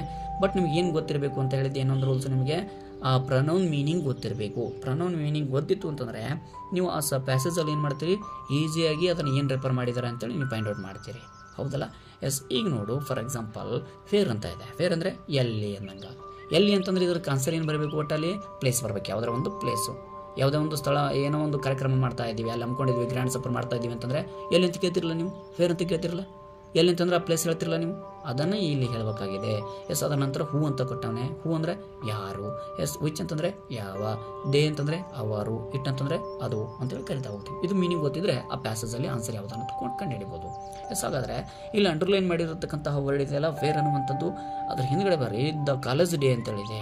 ಫೇರ್ ಅಂತಂದ್ರೆ ಎಲ್ಲಿ, ದ ಕಾಲೇಜ್ ಡೇ ಅಂದರೆ ಆ ದಿನ, ಕಾಲೇಜ್ ದಿನ ಏನು ಸೆಂಡ ಪಾರ್ಟಿ ಮಾಡ್ತಾರೆ, ಕಾಲೇಜ್ ಡೇ ಅಂತ ಆಚರಣೆ ಮಾಡ್ತಾರಲ್ಲ, ಆ ಕಾಲೇಜ್ ಡೇ ಅನ್ನುವಂಥದ್ದು ಅಲ್ಲಿ ಆನ್ಸರ್ ಪ್ಲೇಸ್ ಆಗುತ್ತಾ, ಇಲ್ಲ. ಅದನ್ನು ಬಿಟ್ಟು ಹಾಕೋಣ. ಎಸ್. ವಾಸ್ ಹೆಲ್ಡ್ ಇನ್, ಇಲ್ಲಿ ಬಂತ ಇನ್, ಅದರಲ್ಲಿ ಆಗ್ತಾ ಇದೆ ಇಲ್ಲಿ, held in the college auditorium ಅಂತೇಳಿದೆ, ಹೌದಿಲ್ಲ. ಕಾಲೇಜ್ ಆಡಿಟೋರಿಯಂ ಆ ಪ್ಲೇಸ್ ಎಲ್ಲಿದೆ. ವೇರ್ ಅಂತಂದ್ರೆ ಏನು, ಅಲ್ಲಿ ನಡಿಬೇಕಾಗಿದೆ. ಎಲ್ಲಿ, ಕಾಲೇಜ್ ಆಡಿಟೋರಿಯಂ ಅಲ್ಲಿ ನಡೀತಾ ಇದೆಯಲ್ಲ, ಅದಕ್ಕೆ ಆನ್ಸರ್ ಯಾವುದಾಗುತ್ತೆ, ವೇರ್ ಅನ್ನೋದಕ್ಕೆ ಕಾಲೇಜ್ ಆಡಿಟೋರಿಯಂ ಆನ್ಸರ್ ಕರೆಕ್ಟ್ ಆಗುತ್ತೆ. ಹಾಗಾದರೆ ಹೂ ಅನ್ನುವಂಥದ್ದಿದೆ. ಹೂ ಅಂತಂದರೆ ಯಾರು ಅನ್ನಂಗೆ. ಹಾಗೆ ಮುಂದುವರೆದು ನೋಡ್ರಿ, ಅದ್ರ ಹಿಂದೆ ಇದೆ, ಅಲ್ಲಿ ಫುಲ್ ಸ್ಟಾಪ್ ಇದೆಯಲ್ಲ, ಫುಲ್ ಸ್ಟಾಪ್ ಇದ್ದಿದ್ದು ಹಿಡ್ಕೊಂಡು ಓದ್ತಾ ಹೋಗೋಣ. ದ ಚೀಫ್ ಗೆಸ್ಟ್ ಅಂತೇಳಿದೆ, ಬರ್ತಾ ಇದ್ದಾರೆ, ಮುಖ್ಯ ಅತಿಥಿಗಳು ಬರ್ತಾ ಇದ್ದಾರೆ. ಹಾಗಾದ್ರೆ ಹೂ ಅಂತಂದ್ರೆ ಯಾರದಲ್ಲ, ಹಾಗಾಗಿ ಹೂಕ್ಕೆ ಯಾವುದಾಗುತ್ತಾ, ಚೀಫ್ ಗೆಸ್ಟ್ ಅನ್ನುವಂಥದ್ದು ಕರೆಕ್ಟ್ ಆನ್ಸರ್ ಆಗುತ್ತಾ. ಇನ್ನು ವಿಚ್ ಅಂತೇಳಿದೆ. ವಿಚ್ ಅಂತಂದರೆ ಯಾವ. ಸೊ ಅಂಡರ್ಲೈನ್ ಮಾಡಿದ್ದು ವಿಚ್ ಅನ್ನುವಂಥದ್ದು ಅಲ್ಲಿ ಇದೆಯಲ್ಲ, ಅದ್ರ ಹಿಂದ್ಗಡೆ ನೋಡ್ರಿ ಏನಂತ ಇದೆ, ಹರ್ ರೈದಮಿಕ್ ಸಾಂಗ್ಸ್ ಅಂತೇಳಿ ಇದೆ. ರೈದಮಿಕ್ ಸಾಂಗ್ ಅದು ಏನಾಗುತ್ತೆ, ವಿಚ್ ಯಾವ, ಹೌದಿಲ್ಲ. ಯಾವ ಪ್ರೋಗ್ರಾಮ್ ನಡೀತಾ ಇದ್ದಾವೆ ಅಲ್ಲಿ, ಎಸ್. ಕೆಲವೊಂದಿಷ್ಟು ರೈದಮಿಕ್ ಸಾಂಗ್ಸ್ಗಳನ್ನು ಹಾಕ್ಬಿಡ್ತಾ ಇದ್ದಾರೆ, ಹೌದಿಲ್ಲ. ಎಸ್. ಅದಕ್ಕೋಸ್ಕರ ಅಲ್ಲಿ ರೈದಮಿಕ್ ಅನ್ನುವಂಥದ್ದನ್ನು, ರೈದಮಿಕ್ ಸಾಂಗ್ಸ್ ಅನ್ನುವಂಥದ್ದು ಕರೆಕ್ಟ್ ಆನ್ಸರ್ ಆಗುತ್ತೆ ವಿಚ್ ಅನ್ನೋದಕ್ಕೆ. ಇನ್ನು ದೇ ಅಂತೇಳಿದೆ. ದೇ ಹಿಂದ್ಗಡೆ ಬರೋಣ, ಏನಂತ ಅದ ನೋಡಿ ಅಲ್ಲಿ, the students enjoyed a lot ಅಂತೇಳಿದೆ. ಹಾಗಾದರೆ ಸ್ಟೂಡೆಂಟ್ಸ್ ಅಂದರೆ ವಿದ್ಯಾರ್ಥಿಗಳು. ದೇ ಅಂತಂದರೆ ಅವರು ಅಂದರೆ ಯಾರು, ಅವರು ಸ್ಟೂಡೆಂಟ್ಸ್, ಹೌದಲ್ಲ. ಎಸ್. ಇದಕ್ಕೆ ದೇ ಅನ್ನೋದಕ್ಕೆ ಸ್ಟೂಡೆಂಟ್ಸ್ ಅನ್ನೋದು ಕರೆಕ್ಟ್ ಆನ್ಸರ್ ಆಗುತ್ತೆ. ಇನ್ನು ಇಟ್ ಅಂತ ಹೇಳಿದೆ, ಅದು ಅಂತ ಆಗಬೇಕು. ಯಾವುದಪ್ಪ, ಯಾವುದು, ಅಲ್ಲಿ ಏನು ನಡೀತಾ ಇದೆ, ಕಾಲೇಜ್ ಡೇ ಫಂಕ್ಷನ್ ನಡೀತಾ ಇದೆ, ಹೌದಲ್ಲ. ಅಲ್ಲಿ ಕೊಟ್ಟ ನೋಡು, the college day concluded with a cultural programme by the teachers. ಅಲ್ಲಿರ್ತಕ್ಕಂಥ ಶಿಕ್ಷಕರಿಂದ ಒಂದು ಸಾಂಸ್ಕೃತಿಕವಾಗಿರ್ತಕ್ಕಂಥ ಒಂದು ಕಾರ್ಯಕ್ರಮವನ್ನು ನೋಡಾಗಿದೆ. ಅದು ಯಾವ ಕಾರ್ಯಕ್ರಮ, ದ ಕಾಲೇಜ್ ಡೇ. ಅದು ಅಂತೀವಲ್ಲ ಕಾಲೇಜ್ ಡೇ ಅದಕ್ಕೆ. ಅದಕ್ಕೋಸ್ಕರ ಇಟ್ ಅನ್ನೋದು ಯಾವುದಾಗುತ್ತಾ, college day is a right answer ಆಗ್ತಾ ಬರ್ತದೆ. ಬನ್ನಿ ಹಾಗಾದರೆ ಪಾರ್ಟ್ ಬಿ ಅನ್ನು ನೋಡ್ತಾ ಹೋಗೋಣ. ಪಾರ್ಟ್ ಬಿ ಅಲ್ಲಿ ಏನಾಗಿರ್ತದೆ, answer any 3 of the following questions in 2 sentence, words or phrases each ಅಂತ ಕೇಳಿದ್ದಾನೆ. 2 ವಾಕ್ಯದಲ್ಲಿ ಉತ್ತರ ಸರಿ ಅಂತ 2 ಮಾರ್ಕ್ಸ್ಗೆ ಇರುವಂತಹ ಕ್ವಶನ್ಗಳು. ನಿಮಗೆ ಆಲ್ರೆಡಿ ಹೇಳಿದ್ದೆ, ಕೆಲವೊಂದಿಷ್ಟು ಲೆಸನ್ ಮೇಲೆ ಯಾವ ರೀತಿಯೊಳಗೆ ಕೇಳಬಹುದು ಅಂತ ಡೈರೆಕ್ಟ್ಲಿ ಆನ್ಸರ್ ಆಗಿರ್ತವೆ. 2 ಸೆಂಟೆನ್ಸ್ ಒಳಗೆ ನೀವು ಏನು ಮಾಡಬೇಕಾಗುತ್ತಾ, ಆನ್ಸರ್ಗಳನ್ನು ಬರಿತಾ ಹೋಗಬೇಕಾಗುತ್ತೆ. ಬನ್ನಿ ಹಾಗಾದರೆ ಏನು ಕ್ವಶನ್ ಕೇಳಿದ್ದಾನೆ. 14ನೇ ಕ್ವಶನ್ ಏನಿದೆ ಅಂತಂದರೆ, what did Vandana Shiva learn from Chipko movement ಅಂತ. ಸೊ ಅದರಿಂದ ಏನು ಕಲಿಬಹುದು, ಏನನ್ನ ಕಲ್ತ್ವಿ ಅನ್ನೋದ್ರ ಬಗ್ಗೆ ಅವರು ಪ್ರಶ್ನೆಯನ್ನು ಹಾಕಿದ್ದಾರೆ. ಹಾಗಾದರೆ ಅಲ್ಲಿ ನಾವು ಬರೀತಕ್ಕಂಥದ್ದು ಏನು ಅಂತಂದರೆ, biodiversity and based living economy ಅನ್ನುವಂಥದ್ದು. ಸೊ ಬಯೋಡೈವರ್ಸಿಟಿ ಬಗ್ಗೆ ನಾವೇನು ಮಾಡ್ತಾ ಹೋದ್ವಿ, ಅದರಲ್ಲಿ ಕಲಿತಾ ಬಂದಿದ್ವಿ. ಜೀವ ವೈವಿಧ್ಯಮಯ ಅನ್ನುವಂಥದ್ದು ಇತ್ತಲ್ಲ, ಸೊ ಅದನ್ನು ಜೀವ ವೈವಿಧ್ಯಮಯ ಅನ್ನುವಂಥದ್ದನ್ನು ನಾವು ಅದರಿಂದ ಕಲಿತೀವಿ. ಅದುವೇ ಸಂಪತ್ತಾಗಿರ್ತದೆ ಅನ್ನುವಂಥದ್ದನ್ನು ನಾವು ಅಲ್ಲಿ ಕಲ್ತಿದ್ವಿ ಅನ್ನೋದನ್ನು ಅಲ್ಲಿ ಬರಿಬೇಕಾಗ್ತದೆ. ಹಾಗಾದರೆ 15th name any two poet friends mentioned by Don Gonzalo in the play a sunny morning. Yes, ಆ ಸನ್ನಿ ಮಾರ್ನಿಂಗ್ ಅನ್ನುವಂಥ ಒಂದು ನಾಟಕ ಭಾಗ ಇದೆಯಲ್ಲ, ಆ ನಾಟಕ ಭಾಗದೊಳಗೆ ಕವಿ ಮೆನ್ಷನ್ ಮಾಡಿರ್ತಕ್ಕಂತಹ ಡಾನ್ ಗೊನ್ಸಾಲೋ ಅವರ ಇಬ್ಬರ ಸ್ನೇಹಿತರ ಹೆಸರನ್ನು ಬರೀರಿ ಅಂತ ಕೇಳಿದ್ದಾನೆ. ಸೊ ನಿಮ್ಗೆ ಆಲ್ರೆಡಿ ಕ್ಲಾಸಲ್ಲಿ ಹೇಳಿದ್ದೆ, ಅವನು ಕಾಮಿಡಿ ಮಾಡ್ಕೊಂತ ಯಾರು ನನ್ನ ಸ್ನೇಹಿತರಾಗಿದ್ರು ಅಂತೇಳಿ ಉನ್ನತವಾಗಿರ್ತಕ್ಕಂಥ ಕವಿಗಳ ಹೆಸರು ಹೇಳಿದ್ನಲ್ಲ, ಯಾರ್ಯಾರವರು ಕ್ಯಾಂಪಮರ್ ಆ್ಯಂಡ್ ಬೇಕರ್ ಅನ್ನುವಂತಹ ಹೆಸರನ್ನ ಹೇಳಿದ್ದಲ್ಲ. ಸೊ ಅವರ ಹೆಸರುಗಳನ್ನು ಇಲ್ಲಿ ಮೆನ್ಷನ್ ಮಾಡಿಬಿಟ್ರೆ ಮುಗಿದೋಗ್ಬಿಡ್ತು. 2 ವರ್ಡ್ ಒಳಗೆ ನೋಡ್ರಿ, ಇಲ್ಲಿ 2 ವರ್ಡ್ ಒಳಗೆ ಏನಾಗ್ತಾ ಇದೆ, ಆನ್ಸರ್ಗಳನ್ನ ಬರೀಬೋದು. ಆ ಸ್ಟೋರಿ ನೆನಪಿತ್ತು ಅಂತಂದರೆ, ಕನ್ನಡದಲ್ಲಿರುವಂಥ ಸಾರಾಂಶ ನಿಮಗೆ ಕತೆ ನೆನಪಿತ್ತು ಅಂತಂದರೆ 100% ನೀವು 2 ಮಾರ್ಕ್ಸನ್ನು ಸೊ ಈಸಿಯಾಗಿ ಟಚ್ ಮಾಡಿ ಬಂದಿರ್ತೀರಿ.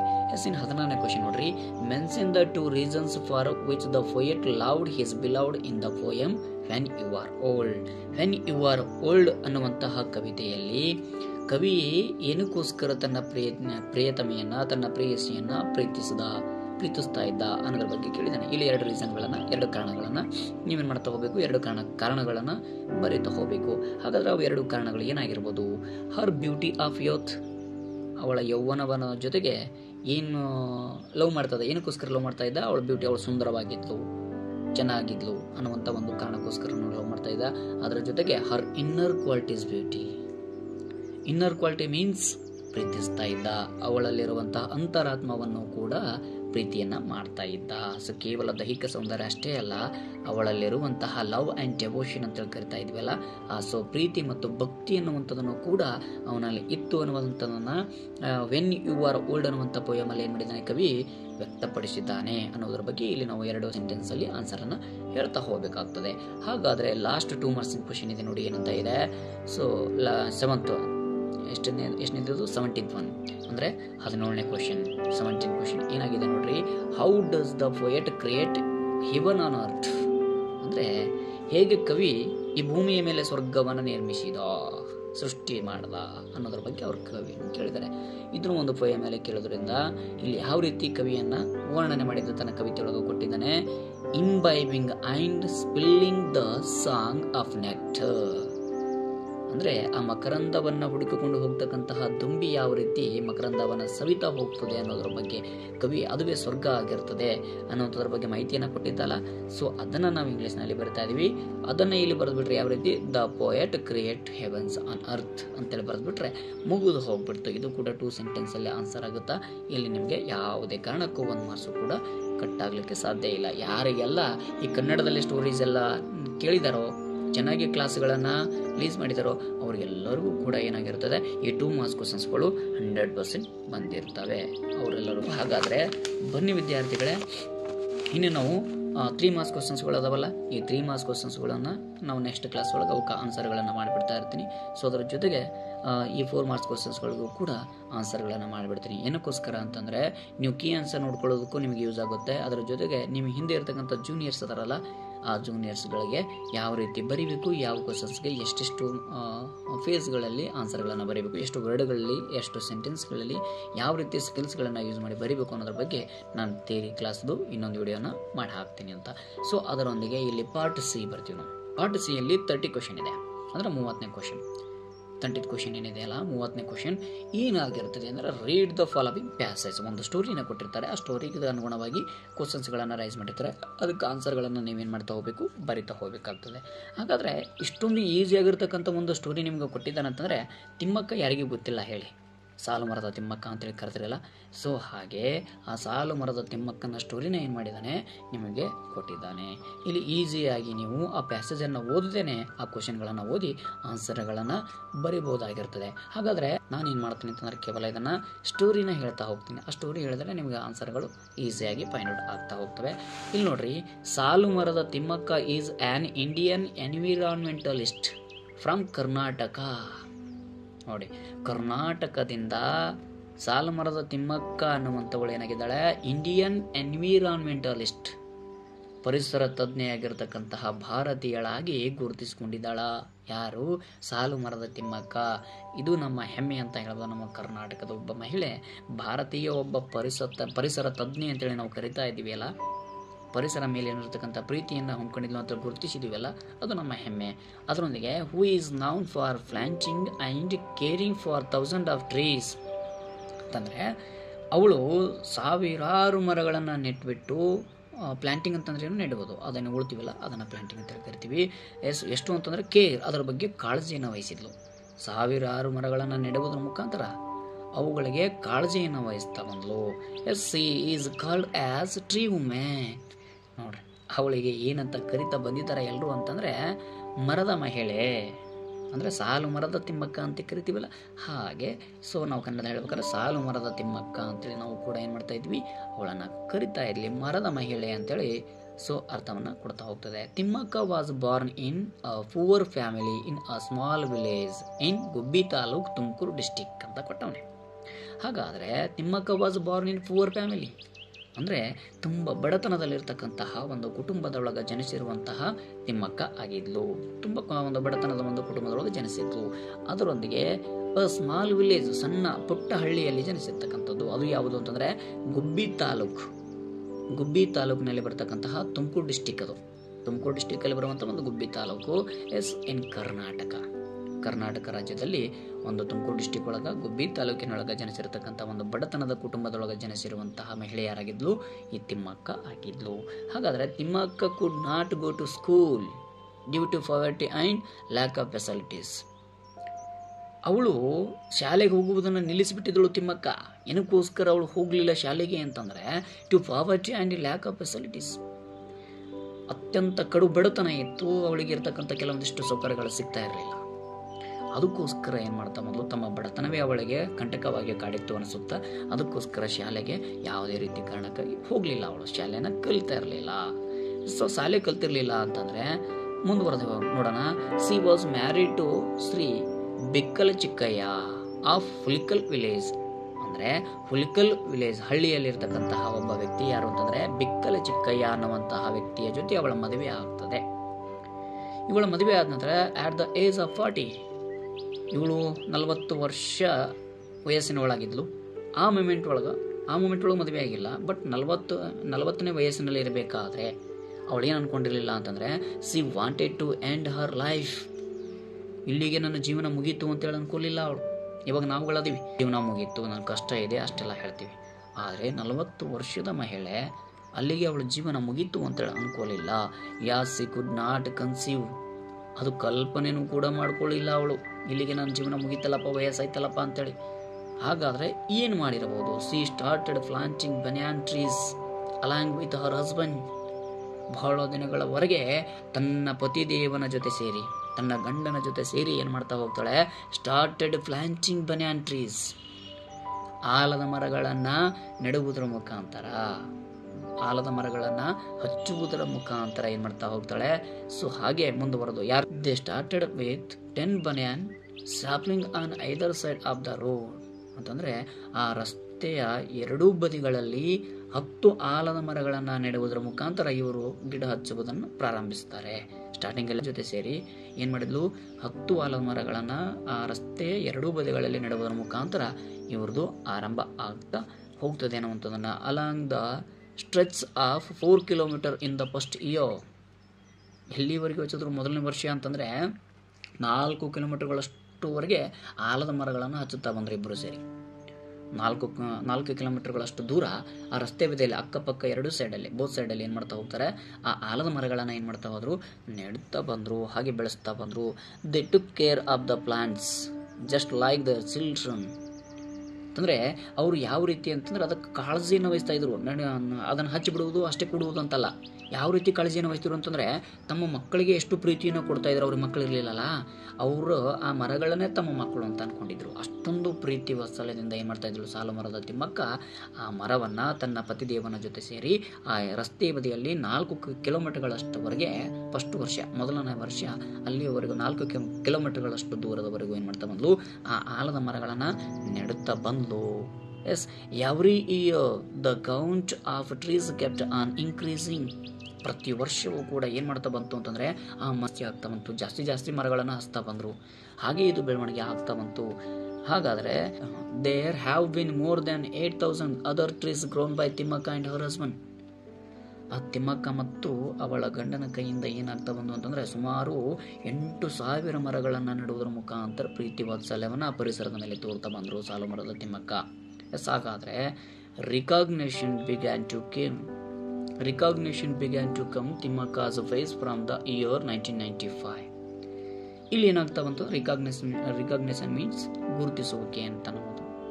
ಹಾಗಾದರೆ recognitions began to come Thimmakka's way from the year 1995.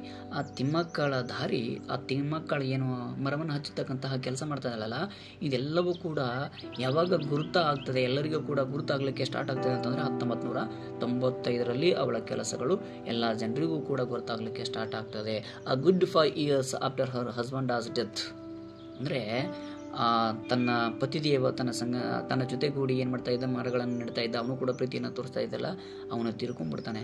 ಅವನು ತೀರ್ಕೊಂಡು ಬಿಟ್ಟು ಕೆಲವೊಂದಿಷ್ಟು ವರ್ಷಗಳ ನಂತರ ಅಂದರೆ 5 years ಅಂದರೆ 5 ವರ್ಷಗಳ ನಂತರವೂ ಕೂಡ ಅವಳು ಏನು ಮಾಡಿದ್ಲು ಅಂತಂದರೆ, ಆಲ್ದೋ ತನ್ನ ಪತಿ ತೀರ್ಕೊಂಡರೂ ಸಹ ಏಕಾಂಗಿಯಾಗಿದ್ಲು ಅವಳು. ಏಕಾಂಗಿಯಾಗಿ ಆದರೂ ಸಹ ಏನು ಮಾಡ್ತಾಳೆ, Thimmakka did not receive formal education. ನೋಡಿ, ತಿಮ್ಮಕ್ಕ ಅನ್ನುವಂಥವಳು ಯಾವುದೇ ಒಂದು ಔಪಚಾರಿಕ ಶಿಕ್ಷಣವನ್ನು ಪಡೆದವಳಲ್ಲ. ಅದರ ಜೊತೆಗೆ ನೋಡ್ರಿ ಮತ್ತೆ ಮುಂದುವರೆದು ಹೇಳ್ತಾರೆ, her work has been honoured by many institutions. ಅಂತಂದರೆ ಅವಳ ಕೆಲಸಗಳು ಮಾತ್ರ, ಅವಳು ಎಜುಕೇಷನ್ ಪಡೆದೇ ಇದ್ದರೂ ಕೂಡ ಅವಳ ಕೆಲಸಗಳು ಮಾತ್ರ ಎಲ್ಲ ಸಂಸ್ಥೆಗಳಿಂದ ಏನು ಮಾಡ್ತಾ ಇದ್ರು, ಅವರಿಗೆ ಗೌರವವನ್ನು ಅರ್ಪಿಸ್ತಾ ಇದ್ರು. ಅವಳಲ್ಲಿರ್ತಕ್ಕಂತಹ ನಾಲೆಜ್ಗೆ, ಪರಿಸರ ಮೇಲಿರ್ತಕ್ಕಂಥ ಪ್ರೀತಿಗೆ ಎಲ್ಲ ಸಂಸ್ಥೆಗಳು, ಕೆಲವೊಂದಿಷ್ಟು ಸಂಸ್ಥೆಗಳು ಏನು ಮಾಡ್ತಾ ಇದ್ರು, ಪ್ರೀತಿಯನ್ನು ಅರ್ಪಿಸ್ತಾ ಇದ್ರು, ಗೌರವವನ್ನು ಕೊಡ್ತಾ ಇದ್ರು. She has been recognised by the government of India.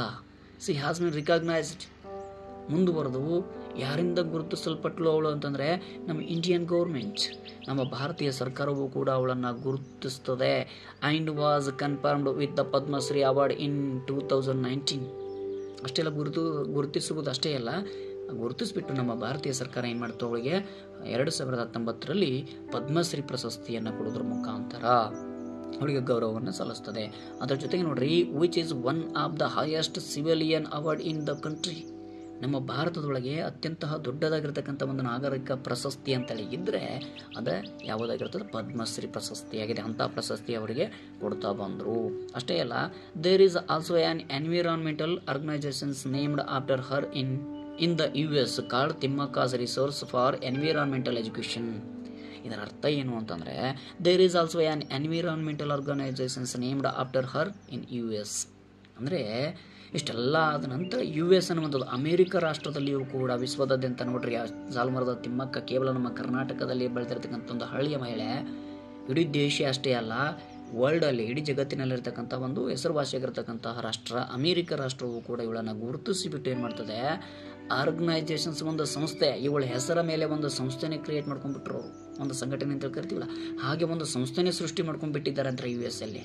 ಅದನ್ನು ಏನಂತ ಕರೆದ್ರು ಅಂತ ಹೇಳ್ತಿದ್ದಾರೆ, ಕಾಳ್ ತಿಮ್ಮಕ್ಕಾಸ್ ರಿಸೋರ್ಸ್ ಫಾರ್ ಎನ್ವಿರಾನ್ಮೆಂಟಲ್ ಎಜುಕೇಷನ್ ರೀತಿಯಾಗಿರ್ತಕ್ಕಂಥ ಒಂದು ಹೆಸರು US ನಲ್ಲಿ, ಅಂದರೆ ಅಮೆರಿಕ ರಾಷ್ಟ್ರದಲ್ಲಿ ಅವಳ ಹೆಸರ ಮೇಲೆ ಒಂದು ಸಂಸ್ಥೆಯನ್ನು ಕ್ರಿಯೇಟ್ ಮಾಡಿಬಿಟ್ಟಿದ್ದಾರೆ. ಏನಂತಂದರೆ, one should note that a rustic and illiterate village women has left no stone unturned to save mother earth. ಇಲ್ಲಿ ಏನಂತ ಇದೆ, one should note that a rustic.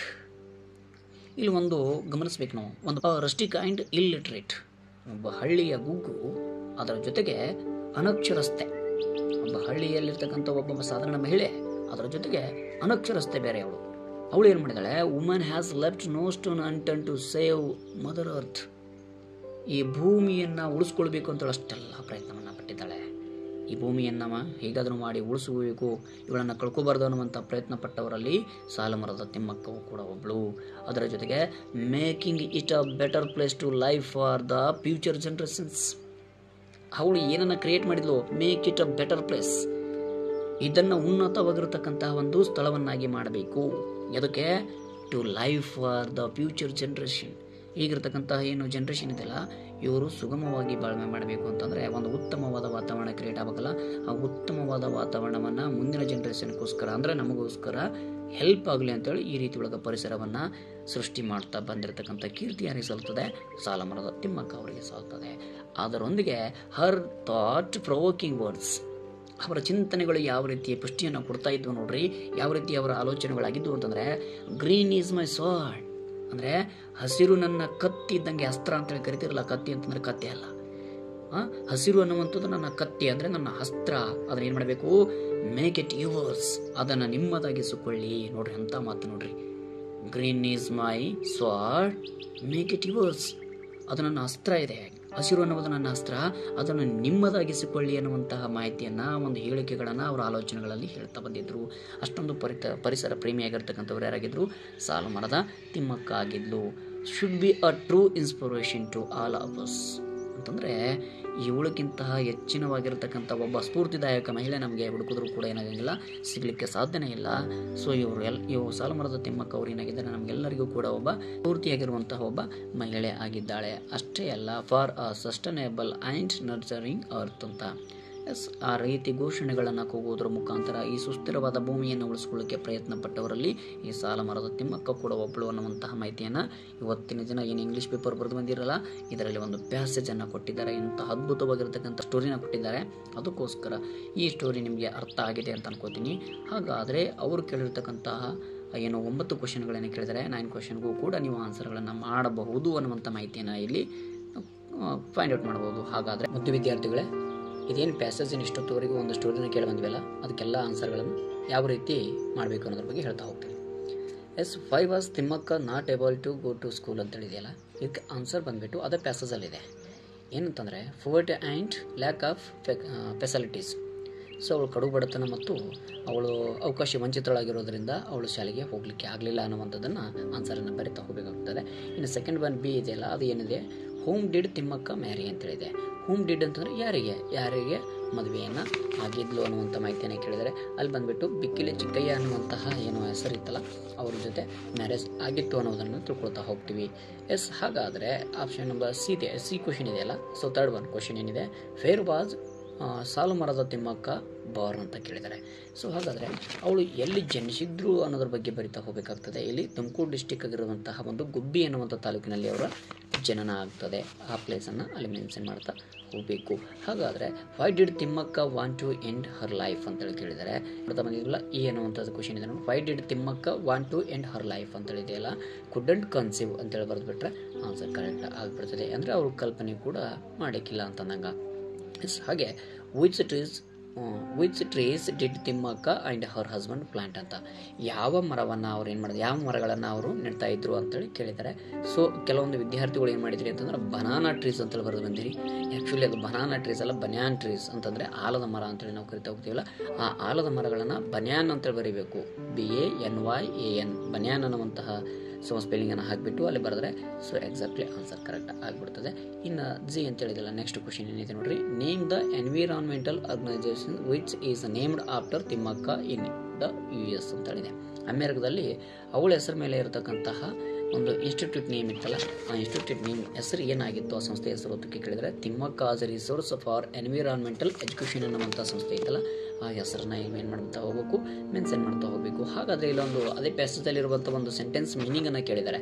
ಏನಂತ ಇದೆ, ದ ಐಡಮ್ ಕೇಳಿದ್ದಾರೆ. ಒಂದು ಐಡಮ್ ಇದೆ, ಅದು ಮೀನಿಂಗನ್ನು ಕೇಳಿಬಿಡ್ತಾರೆ. ಏನಂತದೆ, ಲೆಫ್ಟ್ ನೋ ಸ್ಟೋನ್ ಅನ್ಟರ್ನ್ ಮೀನ್ಸ್ ಅಂತ. ಅನ್ಟರ್ನ್ ಅನ್ನುವಂಥದ್ದು, ಲೆಫ್ಟ್ ನೋ ಸ್ಟೋನ್ ಅನ್ಟರ್ನ್ ಅನ್ನುವಂಥದ್ದು ಮೀನಿಂಗ್ ಏನಿದೆ, ಏನಾಗ್ತದೆ ಅನ್ನುವಂಥದ್ದನ್ನು ಇಲ್ಲಿ ನಾವು ಗೆಸ್ ಮಾಡ್ತಾ ಹೋಗಬೇಕು. So option number 3 is right answer ಆಗುತ್ತಾ. ಟು ಎಕ್ಸ್ಪ್ಲೋರ್ ಎವ್ರಿ ಆಲ್ಟರ್ನೇಟಿವ್ ಅನ್ನುವಂಥದ್ದನ್ನು ಇಲ್ಲಿ ಆನ್ಸರ್ ಆಗಿ ನಾವು ಬರಿತಾ ಹೋಗ್ತೀವಿ. ಇದರಲ್ಲಿ ಯಾವುದೇ ರೀತಿಯಿಂದ ಮಿಸ್ಟೇಕ್ಸ್ಗಳನ್ನು ಮಾಡಿಲ್ಲ ಅಂತ ಅನ್ಕೋತೀನಿ. ಅದೇ ರೀತಿಯಿಂದ ಲಾಸ್ಟ್ ಒನ್ ಇಲ್ಲಿ ಪ್ಯಾಸೇಜಲ್ಲಿ ಕ್ವಶನ್ ಇದೆ ನೋಡ್ರಿ, the antonym of the word now is ಅಂತ ಕೇಳಿದ್ದಾನೆ. ನೌನ್ದು ಅಂದರೆ ತಿಳಿದಿದ್ದೆ ಅನ್ನೋದ್ರದ್ದು ಅಪೋಸಿಟ್ ಏನಂತ ಬರೀಬೇಕು ಅಂತ ಕೇಳಿದ್ದಾರೆ. ಸೊ ಇಲ್ಲಿ ನೀವು ಏನಂತ ಬರೀಬೋದು, ಅನ್ಔನ್ ಅಂತಲೂ ಕೂಡ ಬರೀಬಹುದು. ಇಲ್ಲಿ ಮಿಸ್ ಅಂಡರ್ಸ್ಟ್ಯಾಂಡ್ ಅಂತಲೂ ಕೂಡ ಬರಿತಾ ಹೋಗ್ಬೋದು. ಇಲ್ಲಿ ಅನ್ಔನ್ ಅಂತ ಆಗ್ತಾ ಹೋಗ್ತದೆ. ಪ್ರಿಫಿಕ್ಸ್ ಆ್ಯಡ್ ಮಾಡಿದ್ರೂ ಕೂಡ ಆ್ಯಂಥೋನಿಮ್ ಆಗಿ ಕನ್ವರ್ಟ್ ಆಗ್ತಾ ಹೋಗ್ತದೆ. ಆ್ಯಂಥೋನಿಮ್ ಮೀನಿಂಗ್ ಏನಿದೆ ಇಲ್ಲಿ ನೌನ್ ಅಂತ ಹೇಳಿದೆ. ಸೊ ಅನ್ನೌನ್ ಅಂತೇಳಿ ನೀವು ಬರೆದ್ರೆ ಆನ್ಸರ್ ಕರೆಕ್ಟ್ ಆಗ್ತಾ ಹೋಗ್ತದೆ. ಸೊ ಹಾಗಾದರೆ ಈ ಪ್ಯಾಸೇಜ್ ರೈಟಿಂಗ್ ಮುಗಿತು ಅಂತ ಅನ್ಕೋತೀನಿ. ಇನ್ನು ಎಲ್ಲಿ ಬರ್ತೀವಿ ಅಂತಂದರೆ ನಾವು ಪಾರ್ಟ್ ಡಿ ಅನ್ನು ನೋಡ್ತಾ ಹೋಗ್ತೀವಿ. ಆತ್ಮೀಯ ಮುದ್ದು ವಿದ್ಯಾರ್ಥಿಗಳೇ, ನಾವು ಹಿಂದಿನ ಕ್ಲಾಸಲ್ಲಿ ಏನು ವಿಡಿಯೋ ಮಾಡಿದ್ನಲ್ಲ, ಆ ವಿಡಿಯೋದಲ್ಲಿ ಎಲ್ಲನೂ ಕೂಡ ಹೇಳಿದ್ದೀನಿ. ಏನು ಅಂತಂದರೆ ಡಿ ಪಾರ್ಟು ಏನಾಗಿರ್ತದೆ ಅಂತಂದ್ರೆ ಕೆಲವೊಂದಿಷ್ಟು ಕ್ವಶನ್ಗಳನ್ನು ಇನ್ಕ್ಲೂಡ್ ಆಗಿರ್ತದೆ. ಅಲ್ಲಿ ಮೊದಲನೇ ಕ್ವಶನ್ ಏನಾಗಿರುತ್ತೆ, ಇದು 4 ಮಾರ್ಕ್ಸ್ ಕ್ವಶನ್ ಆಗಿರೋದ್ರಿಂದ ಮೊದಲನೇದು ಆರ್ಟಿಕಲ್ ರಿಲೇಟಿವ್ ಆಗಿರ್ತದೆ, ಇನ್ನೊಂದು ರೀಅರೇಂಜ್ ಸ್ಟೇಟ್ಮೆಂಟ್ ಆಗಿರ್ತದೆ, ಇನ್ನೊಂದು ಯಾಗಿರ್ತದೆ ವರ್ಬ್ ಅಗ್ರಿ ಮೇಲೆ ಆಗಿರ್ತದೆ, ಇನ್ನೊಂದು appropriate form of the verb ಅಂತ ಇರ್ತದೆ ಅಂತ ಹೇಳಿದ್ದೆ ನಾನು. ಸೊ ಅದನ್ನು ಯಾವ ರೀತಿ ಬಿಡಿಸ್ಬೇಕು ಅನ್ನೋದ್ರ ಬಗ್ಗೆನೂ ಹಿಂದಿನ ಕ್ಲಾಸಲ್ಲಿ ನಾನು ಮಾಹಿತಿಯನ್ನು ಕೊಡ್ತಾ ಹೋಗಿದ್ದೀನಿ. ಇಲ್ಲಿ ಏನು ಕೊಟ್ಟಿದ್ದೇನೆ ನೋಡ್ರಿ, ಫಸ್ಟ್ ಒನ್ ಇದೆ Mount Everest is dash tallest mountain peak in the world ಅಂತ ಕೊಟ್ಟವನೇ. ಹಿಂದಿನ ಕ್ಲಾಸ್ ಹೇಳಿದ್ದೆ ಡೆಫಿನಿಟ್ ಆರ್ಟಿಕಲ್ ಮತ್ತು ಇಂಡೆಫಿನಿಟ್ ಆರ್ಟಿಕಲ್ ಎರಡು ಬರ್ತವೆ ಅಂತ. ನಿಸರ್ಗದತ್ತವಾಗಿ ಯೂನಿವರ್ಸಲ್ ವರ್ಡ್ ಬಂದಲ್ಲಿ ನಾವು ಯಾವುದು ಡೆಫಿನಿಟ್ ಆರ್ಟಿಕಲನ್ನು ಬಳಸ್ತೀವಿ, ಅದರ ಜೊತೆಗೆ ಅಲ್ಲಿ ಮುಂದ್ಗಡೆ ಇರತಕ್ಕಂಥ ವರ್ಡ್ ಯಾವಾಗಲೂ ಸೂಪರ್ಲೇಟಿವ್ ಡಿಗ್ರಿಯಲ್ಲಿ ಇದ್ದರೆ ST ಅಂತೇಳಿ ಬಂದಿದ್ದರೆ, ಅಂದರೆ ಇಲ್ಲಿ ಟಾಲೆಸ್ಟ್ ಅಂತೇಳಿದೆಯಲ್ಲ ಅದಕ್ಕೋಸ್ಕರ ಇಲ್ಲಿ ಡೆಫಿನಿಟ್ ಆರ್ಟಿಕಲ್ ದ ಅನ್ನುವಂಥದ್ದನ್ನು ಫಿಲ್ ಮಾಡ್ತಾ ಹೋಗಬೇಕು. ಇನ್ನು ನೆಕ್ಸ್ಟ್ ಒನ್ ಇದೆ ನೋಡು, ಲವ್ ಅಂತ ಕೊಟ್ಟಾನೆ, ಎವ್ರಿಥಿಂಗ್ ಅಂತ ಇದೆ, ಆ್ಯಂಡ್ ಅಂತೇಳಿದೆ, ಫೇರ್ ಅಂತೇಳಿದೆ, ಈಸ್ ಅಂತೇಳಿದೆ, ವಾರ್ ಇನ್ ಅಂತೇಳಿದೆ. ಇದನ್ನು ರೀಅರೇಂಜ್ ಮಾಡಬೇಕು ನಾವು. ಏನಂತ ಆಗುತ್ತೆ ಇದು ರೀಅರೇಂಜ್ ಮಾಡಿದ್ರೆ, everything is fair in love and war ಅನ್ನುವಂಥದ್ದು ಇದು ಕರೆಕ್ಟ್ ಆಗಿರುವಂಥ ಒಂದು ಸೆಂಟೆನ್ಸ್ ಆಗ್ತದೆ. ಸೊ ಅದೇ ರೀತಿಯಾಗಿ ವರ್ಬ್ ಅಗ್ರಿ ಇದೆ. ವರ್ಬ್ ಅಗ್ರಿಗೆ ಇಲ್ಲಿ ಸುಟೇಬಲ್ ಆಗ್ತಕ್ಕಂತಹ ವರ್ಬ್ ಯಾವುದು ಆಗ್ತದೆ ಆ ಸಬ್ಜೆಕ್ಟಿಗೆ ಸಂಬಂಧಪಟ್ಟಂಗೆ ಅಂತಂದರೆ ಒನ್ ಆಫ್ ಮೈ ಫ್ರೆಂಡ್ಸ್ ಅಂತ ಹೇಳಿದೆ. ಫ್ರೆಂಡ್ಸ್ ಅಂತ ತಕ್ಷಣ ನೀವು ಪ್ಲೂರಲ್ ಫಾರ್ಮ್ ಇರ್ಬೋದು, ಆರ್ ಅಂತ ಬರ್ಬೋದು ಅಂತ ಅಂದ್ಬಿಡ್ತೀರಿ. ಒನ್ ಆಫ್ ಅಂತೇಳಿ ಇದೆ, ಒನ್ ಆಫ್ ಒಬ್ಬರು, ಒಬ್ಬ ಅಂತ ಹೇಳ್ತೀವಲ್ಲ. ಸೊ ಅದಕ್ಕೋಸ್ಕರ ಅಲ್ಲಿ ಸಿಂಗುಲರ್, ಥರ್ಡ್ ಪರ್ಸನ್ ಸಿಂಗುಲರ್ ಆಗಿರೋದ್ರಿಂದ ಪರ್ಸನಲ್ಲಿ ಹೇಳುವಂಥ ಮೂಮೆಂಟ್ ಒಳಗೆ ಅಲ್ಲಿ ನಾವು ಸಿಂಗುಲರ್ ಅಂತೇಳಿ ಬಳಸ್ತಿದ್ದೀವಲ್ಲ ಆರ್ಟಿಕಲ್ ಒಳಗೆ, ಏನಿಲ್ಲ I am a teacher, she is a doctor ಅನ್ನುವಂಥ ಸಿ ಈಸ್ ಅಂತೇಳಿ ಅಂದರೆ ಒಬ್ಬ. ಇಲ್ಲಿನೂ ಕೂಡ ಈಸ್ ಅಂತ ಬರಬೇಕಲ್ಲ. ಈಗ one of my friends is a beautiful Bharatanatyam dancer, ಇದು ಕರೆಕ್ಟ್ ಆಗಿಬಿಡ್ತದೆ. ಇನ್ನು ಫೋರ್ತ್ ಒನ್ ಇದೆಯಲ್ಲ ಗಾಡ್ ಅಂತೇಳಿದೆ, ಡ್ಯಾಶ್ ಅಂತೇಳಿದೆ, ಇನ್ ಬ್ರಾಕೆಟ್ ಒಳಗೆ ಹೆಲ್ಪ್ ಅಂತ ಕೊಟ್ಟಾನೆ. ಸೊ ಇದಕ್ಕೆ appropriate form of the verb, ಅದಕ್ಕೆ ಸುಟೇಬಲ್ ಆಗ್ತಕ್ಕಂಥದ್ದು ಅಂದರೆ ಆ ಟೆನ್ಸ್ ಆ ಸೆಂಟೆನ್ಸು ಯಾವ ಟೆನ್ಸಲ್ಲಿ ಇದೆಯಲ್ಲ ಅದೇ ಟೆನ್ಸ್ಗೆ ನೀವು ಆ ವರ್ಬನ್ನು ಕನ್ವರ್ಟ್ ಮಾಡಿ ಹಾಕಬೇಕಾಗುತ್ತೆ. ಹಾಗಾದರೆ ಅದು ಪ್ರೆಸೆಂಟ್ ಟೆನ್ಸಲ್ಲಿ ಇದೆ, ಎಲ್ಲರಿಗೂ ಕಾಣ್ತಾ ಇದೆ. ಗಾಡ್ ದೋಸ್ ಹೂ ಹೆಲ್ಪ್ ದೆಮ್ ಸೆಲ್ಫ್ಸ್ ಅಂತೇಳಿ ಇದೆಯಲ್ಲ, ಅದಕ್ಕೋಸ್ಕರ ಹೆಲ್ಪ್ ಇದೇನಾಗುತ್ತಾ ಹೆಲ್ಪ್ಸ್ ಅಂತ ಆಗುತ್ತಾ. ಇದು ಕರೆಕ್ಟ್ ಆಗಿರ್ತಕ್ಕಂಥ ಒಂದು ಆನ್ಸರ್ ಆಗಿದೆ. ಇನ್ನು ಲಿಂಕರ್ಸ್ ಕೊಟ್ಟಿದ್ದಾನೆ, ಅದ್ಮೇಲೆ ಮುಂದೆ ವಿದ್ಯಾರ್ಥಿಗಳೇ ಇಲ್ಲೇನೂ ಇಲ್ಲ, ಬಸವಯ್ಯ ಆಲ್ಸೋ ಫಾಲೋಡ್ ಸ್ಯೂಟ್ ಅಂತ ಆಗಬೇಕು. ಯಾಕಂತಂದರೆ Thammanna and Basavaiah were rivals, ಇಬ್ಬರು ಏನಾಗಿದ್ರು ವೈರಿಗಳಾಗಿದ್ದರು. If Thammanna brought four more acres adjacent to his land ಅಂತೇಳಿದೆ. ಹಾಗಾದರೆ ಇಲ್ಲೇನು ಅಂತಂದರೆ Thammanna brought four more acres, ಅವನದು ಹೊಲಕ್ಕೆ ಹತ್ತಿರ್ತಕ್ಕಂಥ ಅಡ್ಜಸ್ಟ್ ಆಗಿರ್ತಕ್ಕಂತಹ ಬಾಂಧ ಹತ್ತಿದೆ ಅಂತ ಹೇಳ್ತೀವಲ್ಲ. ಸೊ ಹಾಗೆ ಅಡ್ಜಸ್ಟೆಂಟ್ ಆಗಿರ್ತಕ್ಕಂತಹ ಕೆಲವೊಂದಿಷ್ಟು 4-5 ಎಕರೆಗಳನ್ನು ತೊಗೊಂಡ ಅಂತಂದರೆ ಟು ಹೀಸ್ ಲ್ಯಾಂಡ್, ಅವ್ನು ಎಕ್ಸ್ಪೆಂಡ್ ಮಾಡ್ದ, ಅವನು ಆಸ್ತಿನ ತೊಗೊಳ್ತಾ ಹಾಗೆ ಜಾಸ್ತಿ ಮಾಡ್ತಾ ಹೋದ ಅಂತಂದರೆ ಸಂಪತ್ತನ್ನು. ಬಸವಯ್ಯನೂ ಕೂಡ ಏನು ಮಾಡ್ತಾ ಇದ್ದ, ಅವನು ಕೂಡ ಅಂತ ಹೇಳ್ತೀವಲ್ಲ, ಬಸವಯ್ಯ ಆಲ್ಸೋ ಅಂತ ಬಂತಲ್ಲ, ಅದಕ್ಕೋಸ್ಕರ ಅಲ್ಲಿ ಆಲ್ಸೋ ಅಂತ ತುಂಬಬೇಕು. ಬಸವಯ್ಯ ಆಲ್ಸೋ ಫಾಲೋಡ್ ಶೂಟ್, ಅದನ್ನು ಇವನು ಕೂಡ ಫಾಲೋ ಮಾಡ್ತಿದ್ದ, ಅವನು ಜಾಸ್ತಿ ತೊಗೋಬೇಕು, ಅವ್ನು ತೊಗೊಂಡು ನಾನು ಯಾಕೆ ಕೊಡಬೇಕು, ನಾನು ತೊಗೋಬೇಕು ಅಂತ ಹೇಳ್ತಿದ್ದ. ಸೊ ಹಾಗೆ ಮುಂದುವರೆದು ಇಫ್ ಒನ್ ಹ್ಯಾಡ್ 10 ಫ್ರೆಂಡ್ಸ್, ಯಾರಾದರೂ ಒಬ್ಬ 10 ಸ್ನೇಹಿತರನ್ನು ಹೊಂದ್ಕೊಂಡ ಅಂತಂದರೆ ದ ಅದರ್ ಅಕ್ವೈರ್ಡ್ 15 ಅಡ್ಮೈರ್ಸ್, ಇನ್ನೊಬ್ಬ ಏನು ಮಾಡ್ತಿದ್ದ 15 ಜನನ ಸ್ನೇಹಿತರನ್ನು ಒಳಗೊಳ್ತಿದ್ದ. ಆ ಥರ ಕಾಂಪಿಟೇಷನ್ ಇತ್ತು, ಹೆಲ್ದಿ ಆಗಿರ್ತಕ್ಕಂಥ ಒಂದು ಕಾಂಪಿಟೇಷನ್ ಇತ್ತು. ಇಲ್ಲಿ ಹಾಗಾದ್ರೆ ಏನಾಗುತ್ತೆ, ಇದು ಸ್ಟಾರ್ಟಿಂಗಲ್ಲಿ ಆಗಿತ್ತಲ್ಲ, ಈ ರೀತಿ ಸ್ಟಾರ್ಟಿಂಗಲ್ಲಿ ಒಂದು ಹೆಲ್ದಿ ಕಾಂಪಿಟೇಷನ್ ಇತ್ತಲ್ಲ, ಟು ಬಿಗಿನ್ ಅಂತೇಳಿ ತುಂಬಬೇಕಾಗುತ್ತಾ. ಟು ಬಿಗಿನ್ ಸ್ಟಾರ್ಟಿಂಗಲ್ಲಿದೆ, ಸ್ಟಾರ್ಟಿಂಗಲ್ಲಿ ಹೆಲ್ದಿ ಕಾಂಪಿಟೇಷನ್ ಇತ್ತು ಅಂದ ಮುಂದುವರೆದಂಗೆ ಅದು ಚೇಂಜಸ್ ಆಗ್ತಾ ಹೋಗ್ತದೆ. ಅದಕ್ಕೋಸ್ಕರ ಇಲ್ಲಿ ಟು ಬಿಗಿನ್ ಅನ್ನುವಂಥದ್ದನ್ನು ಫಿಲ್ ಮಾಡ್ತಾ ಹೋಗಬೇಕು. ಹಾಗಾದರೆ ಮುಂದುವರೆದು all this look like healthy competition, ಇದೆಲ್ಲವೂ ಕೂಡ ನೋಡಲಿಕ್ಕೆ ಮೊದಲಿಗೆ ಹೆಂಗೆ ಕಾಣ್ತಾ ಇತ್ತು, ಮೊದಲಿಗೆ ಅಂತ ಅಂದೆಲ್ಲ ಆ ಟು ಬಿಗಿನ್ ಅಂತ ಕರೆಕ್ಟ್ ಇತ್ತು ತುಂಬಿದ್ದು. ಎಸ್, ಹಾಗಾದರೆ ಲುಕ್ ಲೈಕ್ ಹೆಲ್ದಿ ಕಾಂಪಿಟೇಷನ್, ಇದೊಂದು ಆರೋಗ್ಯಕರವಾಗಿರ್ತಕ್ಕಂಥ ಒಂದು ಸ್ಪರ್ಧೆಯನ್ನಾಗಿ ಕಾಣ್ತಾ ಇತ್ತು. ಸೊ ಹಾಗಾದರೆ ಮುಂದುವರೆದು ಇಲ್ಲಿ ಏನು ತುಂಬಬಹುದು ಅನ್ನುವಂಥದ್ದನ್ನು ನೋಡಿದ್ರೆ ಹೌ ಎವರ್, ಆದಾಗ್ಯೂ ಕೂಡ gradually it rose to such a pitch that there was no land left in the village for them to buy. ಅವ್ರ ಒಳಗೆ ಖರೀದಿ ಮಾಡ್ಲಿಕ್ಕೆ ಆಸ್ತಿನ ಉಳ್ಕೊಂಡ್ಲಿಲ್ಲ, ಇವರಿಬ್ಬರ ಮಧ್ಯೆ ಹಂಚಿ ಹೋಗ್ಬಿಟ್ಟಿದಂಥ ಅಷ್ಟೊಂದು ಸ್ಪರ್ಧೆ ಏನಾಗಿತ್ತು ಇವ್ರ ಮಧ್ಯೆ ಬೆಳವಣಿಗೆ ಆಗಿತ್ತು ಅನ್ನುವಂಥದ್ದು ಮೊದಲನೇದು. ಆಲ್ಸೋ, ಆಮೇಲೆ ಟು ಬಿಗಿನ್, ಆಮೇಲೆ ಹೌ ಎವರ್, ಆಮೇಲೆ ದ್ಯಾಟ್ ಅನ್ನುವಂಥದ್ದು ಅಂದರೆ ಇಲ್ಲಿ 4 ಮಾರ್ಕ್ಸ್ ನಿಮಗೆ ಈಸಿಯಾಗಿ ಪಡ್ಕೋಬೋದು. ಇದರಲ್ಲಿ 4 ಮಾರ್ಕ್ಸ್ ಬಂತು ಅಂತಂದರೆ ರೀರೈಟ್ ಆಸ್ ಡೈರೆಕ್ಟಲ್ಲಿ ಯಾವುದಾದ್ರೂ ಒಂದು ಮಿಸ್ಟೇಕ್ಸ್ ಮಾಡಿದ್ರೆ ಅಂತಂದ್ರೂ ಕೂಡ ಅದನ್ನು ರೌಂಡ್ ಅಪ್ ಮಾಡಿ ಇದನ್ನೇನು ಮಾಡ್ತಾನೆ ನಿಮಗೆ ಫಿಕ್ ಮಾಡ್ತಾ ಹೋಗ್ತಾನೆ. 4 ಮಾರ್ಕ್ಸ್ ಇದ್ದಿದ್ದನ್ನು ಕನ್ಸಿಡರ್ ಮಾಡ್ತಾ ಹೋಗ್ತಾರೆ. ಯಾವುದೇ ರೀತಿಯಿಂದ ವರಿ ಮಾಡ್ಕೊಳಕ್ಕೆ ಹೋಗಬೇಡ್ರಿ. ಇನ್ನು 32 ಕ್ವಶನ್ ಬರ್ರಿ. ಏನಂತ ಇದೆ, ರೀರೈಟ್ ಆಸ್ ಎ ಡೈರೆಕ್ಟೆಡ್ ಸಿಗಿರ್ತದೆ. ನಾನು ಯಾವಾಗಲೂ ಹೇಳಿದ್ದೆ, ಇಲ್ಲಿ rewrite as a directed 32 question ಏನಾಗಿರ್ತದೆ, ಕ್ವಶನ್ ಮೇಲೆ ಸಂಬಂಧಪಟ್ಟಂಗೆ ಡೂ ಫಾರ್ಮರ ಕೇಳ್ಬೋದು, ಕ್ವಶನ್ ಟ್ಯಾಗರ ಕೇಳ್ಬೋದು, ಅದ್ರ ಜೊತೆಗೆ WH ವರ್ಡರ ಕೇಳ್ಬೋದು ಅಂತ. ಎಸ್, ಇಲ್ಲಿ ಕ್ವಶನ್ ಟ್ಯಾಗ್ ಕೇಳಿದ್ದಾನೆ. ಏನಂತ ಇದೆ, students should not waste there time during exams ಅಂತ ಇದೆ. ಅಲ್ಲಿ ಸೆಂಟೆನ್ಸ್ ನೆಗೆಟಿವ್ ಇದೆ. ಹಾಗಾದರೆ ಹೆಲ್ಪಿಂಗ್ ವರ್ಬ್ ಕೊಟ್ಟಿದ್ದನ್ನು ನಾವೇನು ತೊಗೋಬೇಕೀಗ, ಪಾಸಿಟಿವ್ ತೊಗೋಬೇಕು. ಪಾಸಿಟಿವ್ ತೊಗೊಂಡ್ರೆ ಏನಾಗುತ್ತೆ, ಶುಡ್ ಅಂತ ಆಗುತ್ತೆ. ಶುಡ್ ನಾಟ್ ಇದೆಯಲ್ಲ, ಅದಕ್ಕೋಸ್ಕರ ನಾವಿಲ್ಲಿ ಶುಡ್ ಅಂತ ತೊಗೋಬೇಕು. ಹಾಗಾದರೆ ಸ್ಟೂಡೆಂಟ್ಸ್ ಅಂತ ಹೇಳಿದ್ರೆ ಪ್ಲೂರಲ್ ಫಾರ್ಮ್ ದೇ ಅಂತ ಆಗ್ತೀವಲ್ಲ, ಶುಡ್ ದೇ ಕ್ವಶನ್ ಮಾರ್ಕ್ ಅಂತೇಳಿ ಬರೆದ್ರೆ ಇದು ಕರೆಕ್ಟ್ ಆನ್ಸರ್ ಆಗುತ್ತೆ. ಇನ್ನು ನೆಕ್ಸ್ಟ್ ಸೆಕೆಂಡ್ ಒನ್ ಅದರಲ್ಲಿದೆ, childhood is the most enjoyable phase in a person's life ಅಂತ ಕೇಳಿದ್ದಾನೆ. ಆ ವ್ಯಕ್ತಿಯ ಜೀವನದೊಳಗೆ ಒಂದು ಖುಷಿ ಪಡ್ತಕ್ಕಂತಹ ಒಂದು ಪ್ಲೇಸ್ ಯಾವುದಾಗಿರ್ತದೆ ಅಂತ, ಯಾವುದಾಗಿರ್ತದೆ ನೋಡಿ, ಎಷ್ಟು ಈಸಿಯಾಗಿ ಬಂದ್ಬಿಡ್ತಲ್ಲ ಬಾಯೊಳಗೆ ಯಾವುದು ಅಂತ. ಹಾಗಾದರೆ ಇಲ್ಲಿ WH ವರ್ಡ್ ಯಾವ್ದು ತುಂಬಬೇಕು, ಇಲ್ಲಿ ಏನು ಸೆಂಟೆನ್ಸ್ ಒಳಗೆ ಬರೀಬೇಕಾದ್ರೆ ಏನು ತೊಂದರೆ ಏನಿಲ್ಲ. ಯಾವುದು ಅಂಡರ್ಲೈನ್ ಮಾಡಿರ್ತಾನೆ ವರ್ಡು ಆ ಪ್ಲೇಸಲ್ಲಿ WH ವರ್ಡ್ ಫಿಲ್ ಮಾಡಿದ್ರೆ ಸಾಕು. ಏನಂತ, yes which is the most enjoyable phase in a person's life ಅಂತ ಬರೆದ್ರೆ ಮುಗಿದು ಹೋಗ್ಬಿಡ್ತು. ಇದನ್ನು ನನಗೆ ಬರಲ್ಲ ಸರ್ ಇವೆರಡು ಅಂತಂದರೆ ರೆಕ್ಟಿಫೈ ದ ಎರರ್ಸ್ ಅಂತ ಹೇಳ್ಬಿಡ್ತಾನೆ ಅದರಲ್ಲಿ ಚೂಸಿಂಗಲ್ಲಿ. ಸೊ ಇದು ನೀನು ಬರಲಿಲ್ಲ ಅಂತಂದರೆ ಆ ಎರಡು ಕ್ವಶನ್ಗಳಿಗೆ ನೀನು ನೆಕ್ಸ್ಟ್ ಟಚ್ ಮಾಡ್ಬೋದು. ಸೊ ಹಾಗಾದರೆ ಇಲ್ಲಿ ರೆಕ್ಟಿಫೈ ಏನು ಎರರ್ಸ್ ಇದಾವೆ ಇದರಲ್ಲಿ, childrens love to eat ice cream every day ಅಂತೇಳಿದೆ. ಇಲ್ಲಿ ಚಿಲ್ಡ್ರನ್ಸ್ ಅನ್ನುವಂಥದ್ದೇ ಏನಾಗಿದೆ ಅಂತಂದ್ರೆ ಮಿಸ್ಟೇಕ್ಸ್ ಆಗಿದೆ. ಚಿಲ್ಡ್ರನ್ ಅಂದರೆ ಪ್ಲೂರಲ್ ಫಾರ್ಮ್, ಮತ್ತೆ ಚಿಲ್ಡ್ರನ್ಸ್ ಅಂತ ಬಳಸಬೇಕು. ಅದಕ್ಕೋಸ್ಕರ ಇದು ಚಿಲ್ಡ್ರನ್ ಅಂತ ರೀರೈಟ್ ಬರಬೇಕು. Children love to eat ice cream every day ಅಂತ ಬರೆದ್ರೆ ಮುಗಿದು ಹೋಗ್ಬಿಡ್ತು. ನಿನ್ನೆ ತಾನೇ ನಾನು ವಿದ್ಯಾರ್ಥಿಗಳಿಗೆ ಕೆಲವೊಂದಿಷ್ಟು ಜನ ರೂಮಿಗೆ ಬಂದಿದ್ರು, ಅವ್ರಿಗೆ ಹೇಳಿದ್ದೆ ನಾನು ಚಿಲ್ಡ್ರನ್ಸ್ ಅಂತಂದರೆ ತಪ್ಪಾಗ್ತದೆ ಅಂತ ಪ್ಯಾಕ್ಟಾಗಿ ಇದೇ ವರ್ಡ್ ಬಳಸಿ ಹೇಳಿದ್ದೀನಿ. ಅದೇ ಇಲ್ಲಿ ಏನಾಗಿದೆ ಅಂತಂದ್ರೆ ಬಂದಿದೆ. ಇರಲಿ, ನೆಕ್ಸ್ಟ್ ಮಾತಾಡೋಣ ಅದ್ರ ಬಗ್ಗೆ. ಇನ್ನು ಸೆಕೆಂಡ್ ಒನ್ ಏನಿದೆ, ಸನ್ನಿಧಿ goes for a walk on the morning every day ಅಂತ ಕೊಟ್ಟಾನೆ. ಇದರಲ್ಲಿ ಏನು ಮಿಸ್ಟೇಕ್ಸ್ ಇದೆ, ಸೊ ಆನ್ ದ ಮಾರ್ನಿಂಗ್ ಆಗಬಾರ್ದು, ಅದು ಇನ್ ದ ಮಾರ್ನಿಂಗ್ ಅಂತ ಆಗಬೇಕು. ಅದನ್ನು ರೀರೈಟ್ ಬರೆದ್ರೆ ಸನ್ನಿಧಿ goes for a walk in the morning every day ಅಂತ ಆನ್ಸರ್ ಆದರೆ ಇಲ್ಲಿ ಈಸಿಯಾಗಿ ಮಾರ್ಕ್ಸ್ಗಳನ್ನು ನೀವೇನು ಮಾಡ್ಕೊಳ್ಬೋದು, ಪಡ್ಕೊಳ್ತಾ ಬರ್ಬೋದು.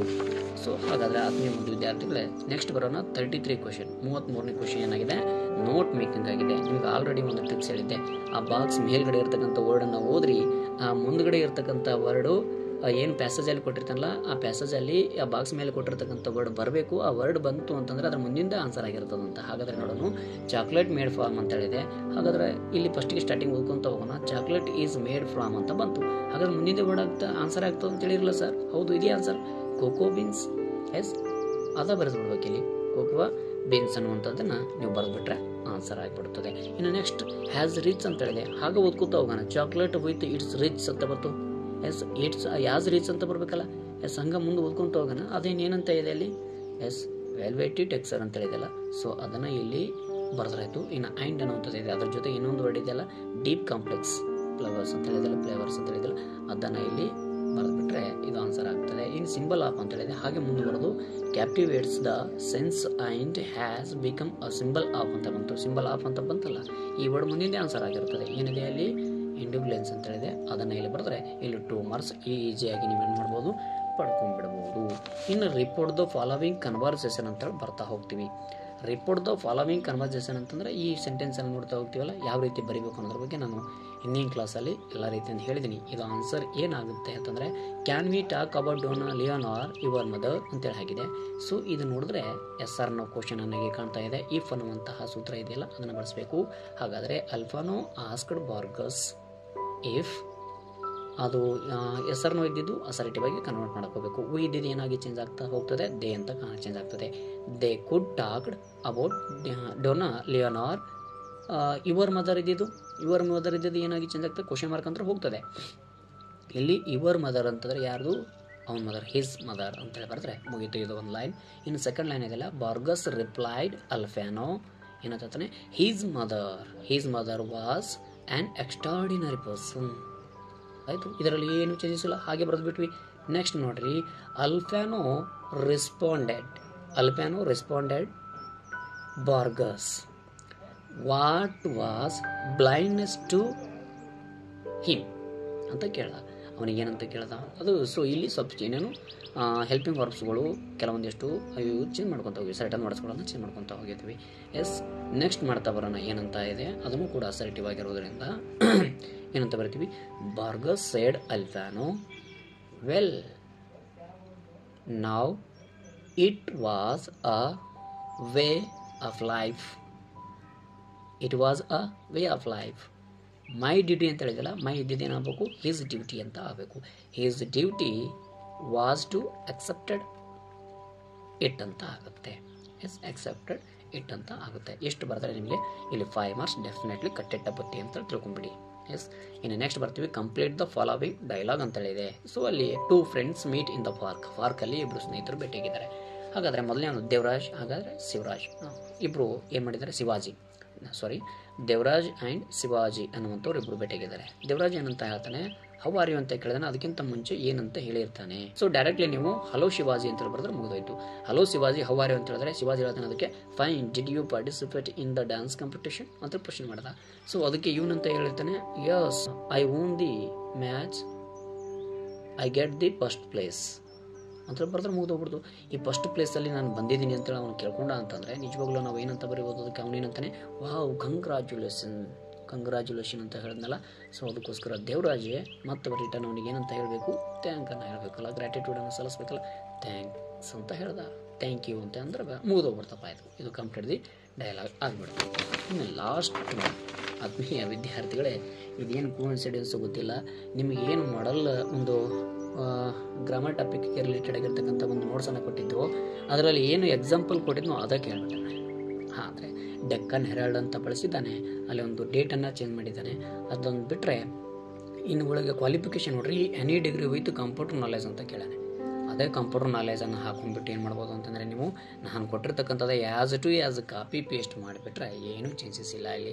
ಆದರೆ ಇನ್ನೊಂದು ಏನು ಚೇಂಜ್ ಆಗಿದೆ ಅಂತಂದರೆ, ಇಲ್ಲಿ ನೇಮನ್ನು ಏನಂತ ಕೇಳ್ತಿದ್ದ, name should be written it XXX ಅಂತ ಕೇಳ್ತಿದ್ದ. ಆದರೆ ಈ ಸಾರಿ ಅದನ್ನು XXX ಚೇಂಜ್ ಮಾಡಿ 4Xಗಳನ್ನು ನೀವು ಬರಿತಾ ಹೋಗಬೇಕಾಗುತ್ತೆ. ಎಸ್, ಸೊ ಹಾಗೆ ಅಡ್ರೆಸ್ಸು ಕೂಡ 4 ವೈಗಳನ್ನು ಫಿಲ್ ಮಾಡ್ತಾ ಹೋದರೆ ಇಲ್ಲಿ ನಿಮಗೆ ಕಂಪ್ಲೀಟ್ ಆಗಿರ್ತಕ್ಕಂಥ ಒಂದು ಪೇಪರ್ ಅನಾಲಿಸನ್ನು ಮಾಡಲಾಯಿತು, ಹೌದಲ್ಲ. ಸೊ ಎಲ್ಲರಿಗೂ ಈ ನಾನು ಹಿಂದೆ ಮಾಡಿರ್ತಕ್ಕಂಥ ಒಂದು ಗ್ರಾಮರ್ ವಿಡಿಯೋನು ಕೂಡ ಎಲ್ಲರಿಗೆ ಹೆಲ್ಪ್ ಆಗಿದೆ ಅಂತ ಅನ್ಕೋತೀನಿ.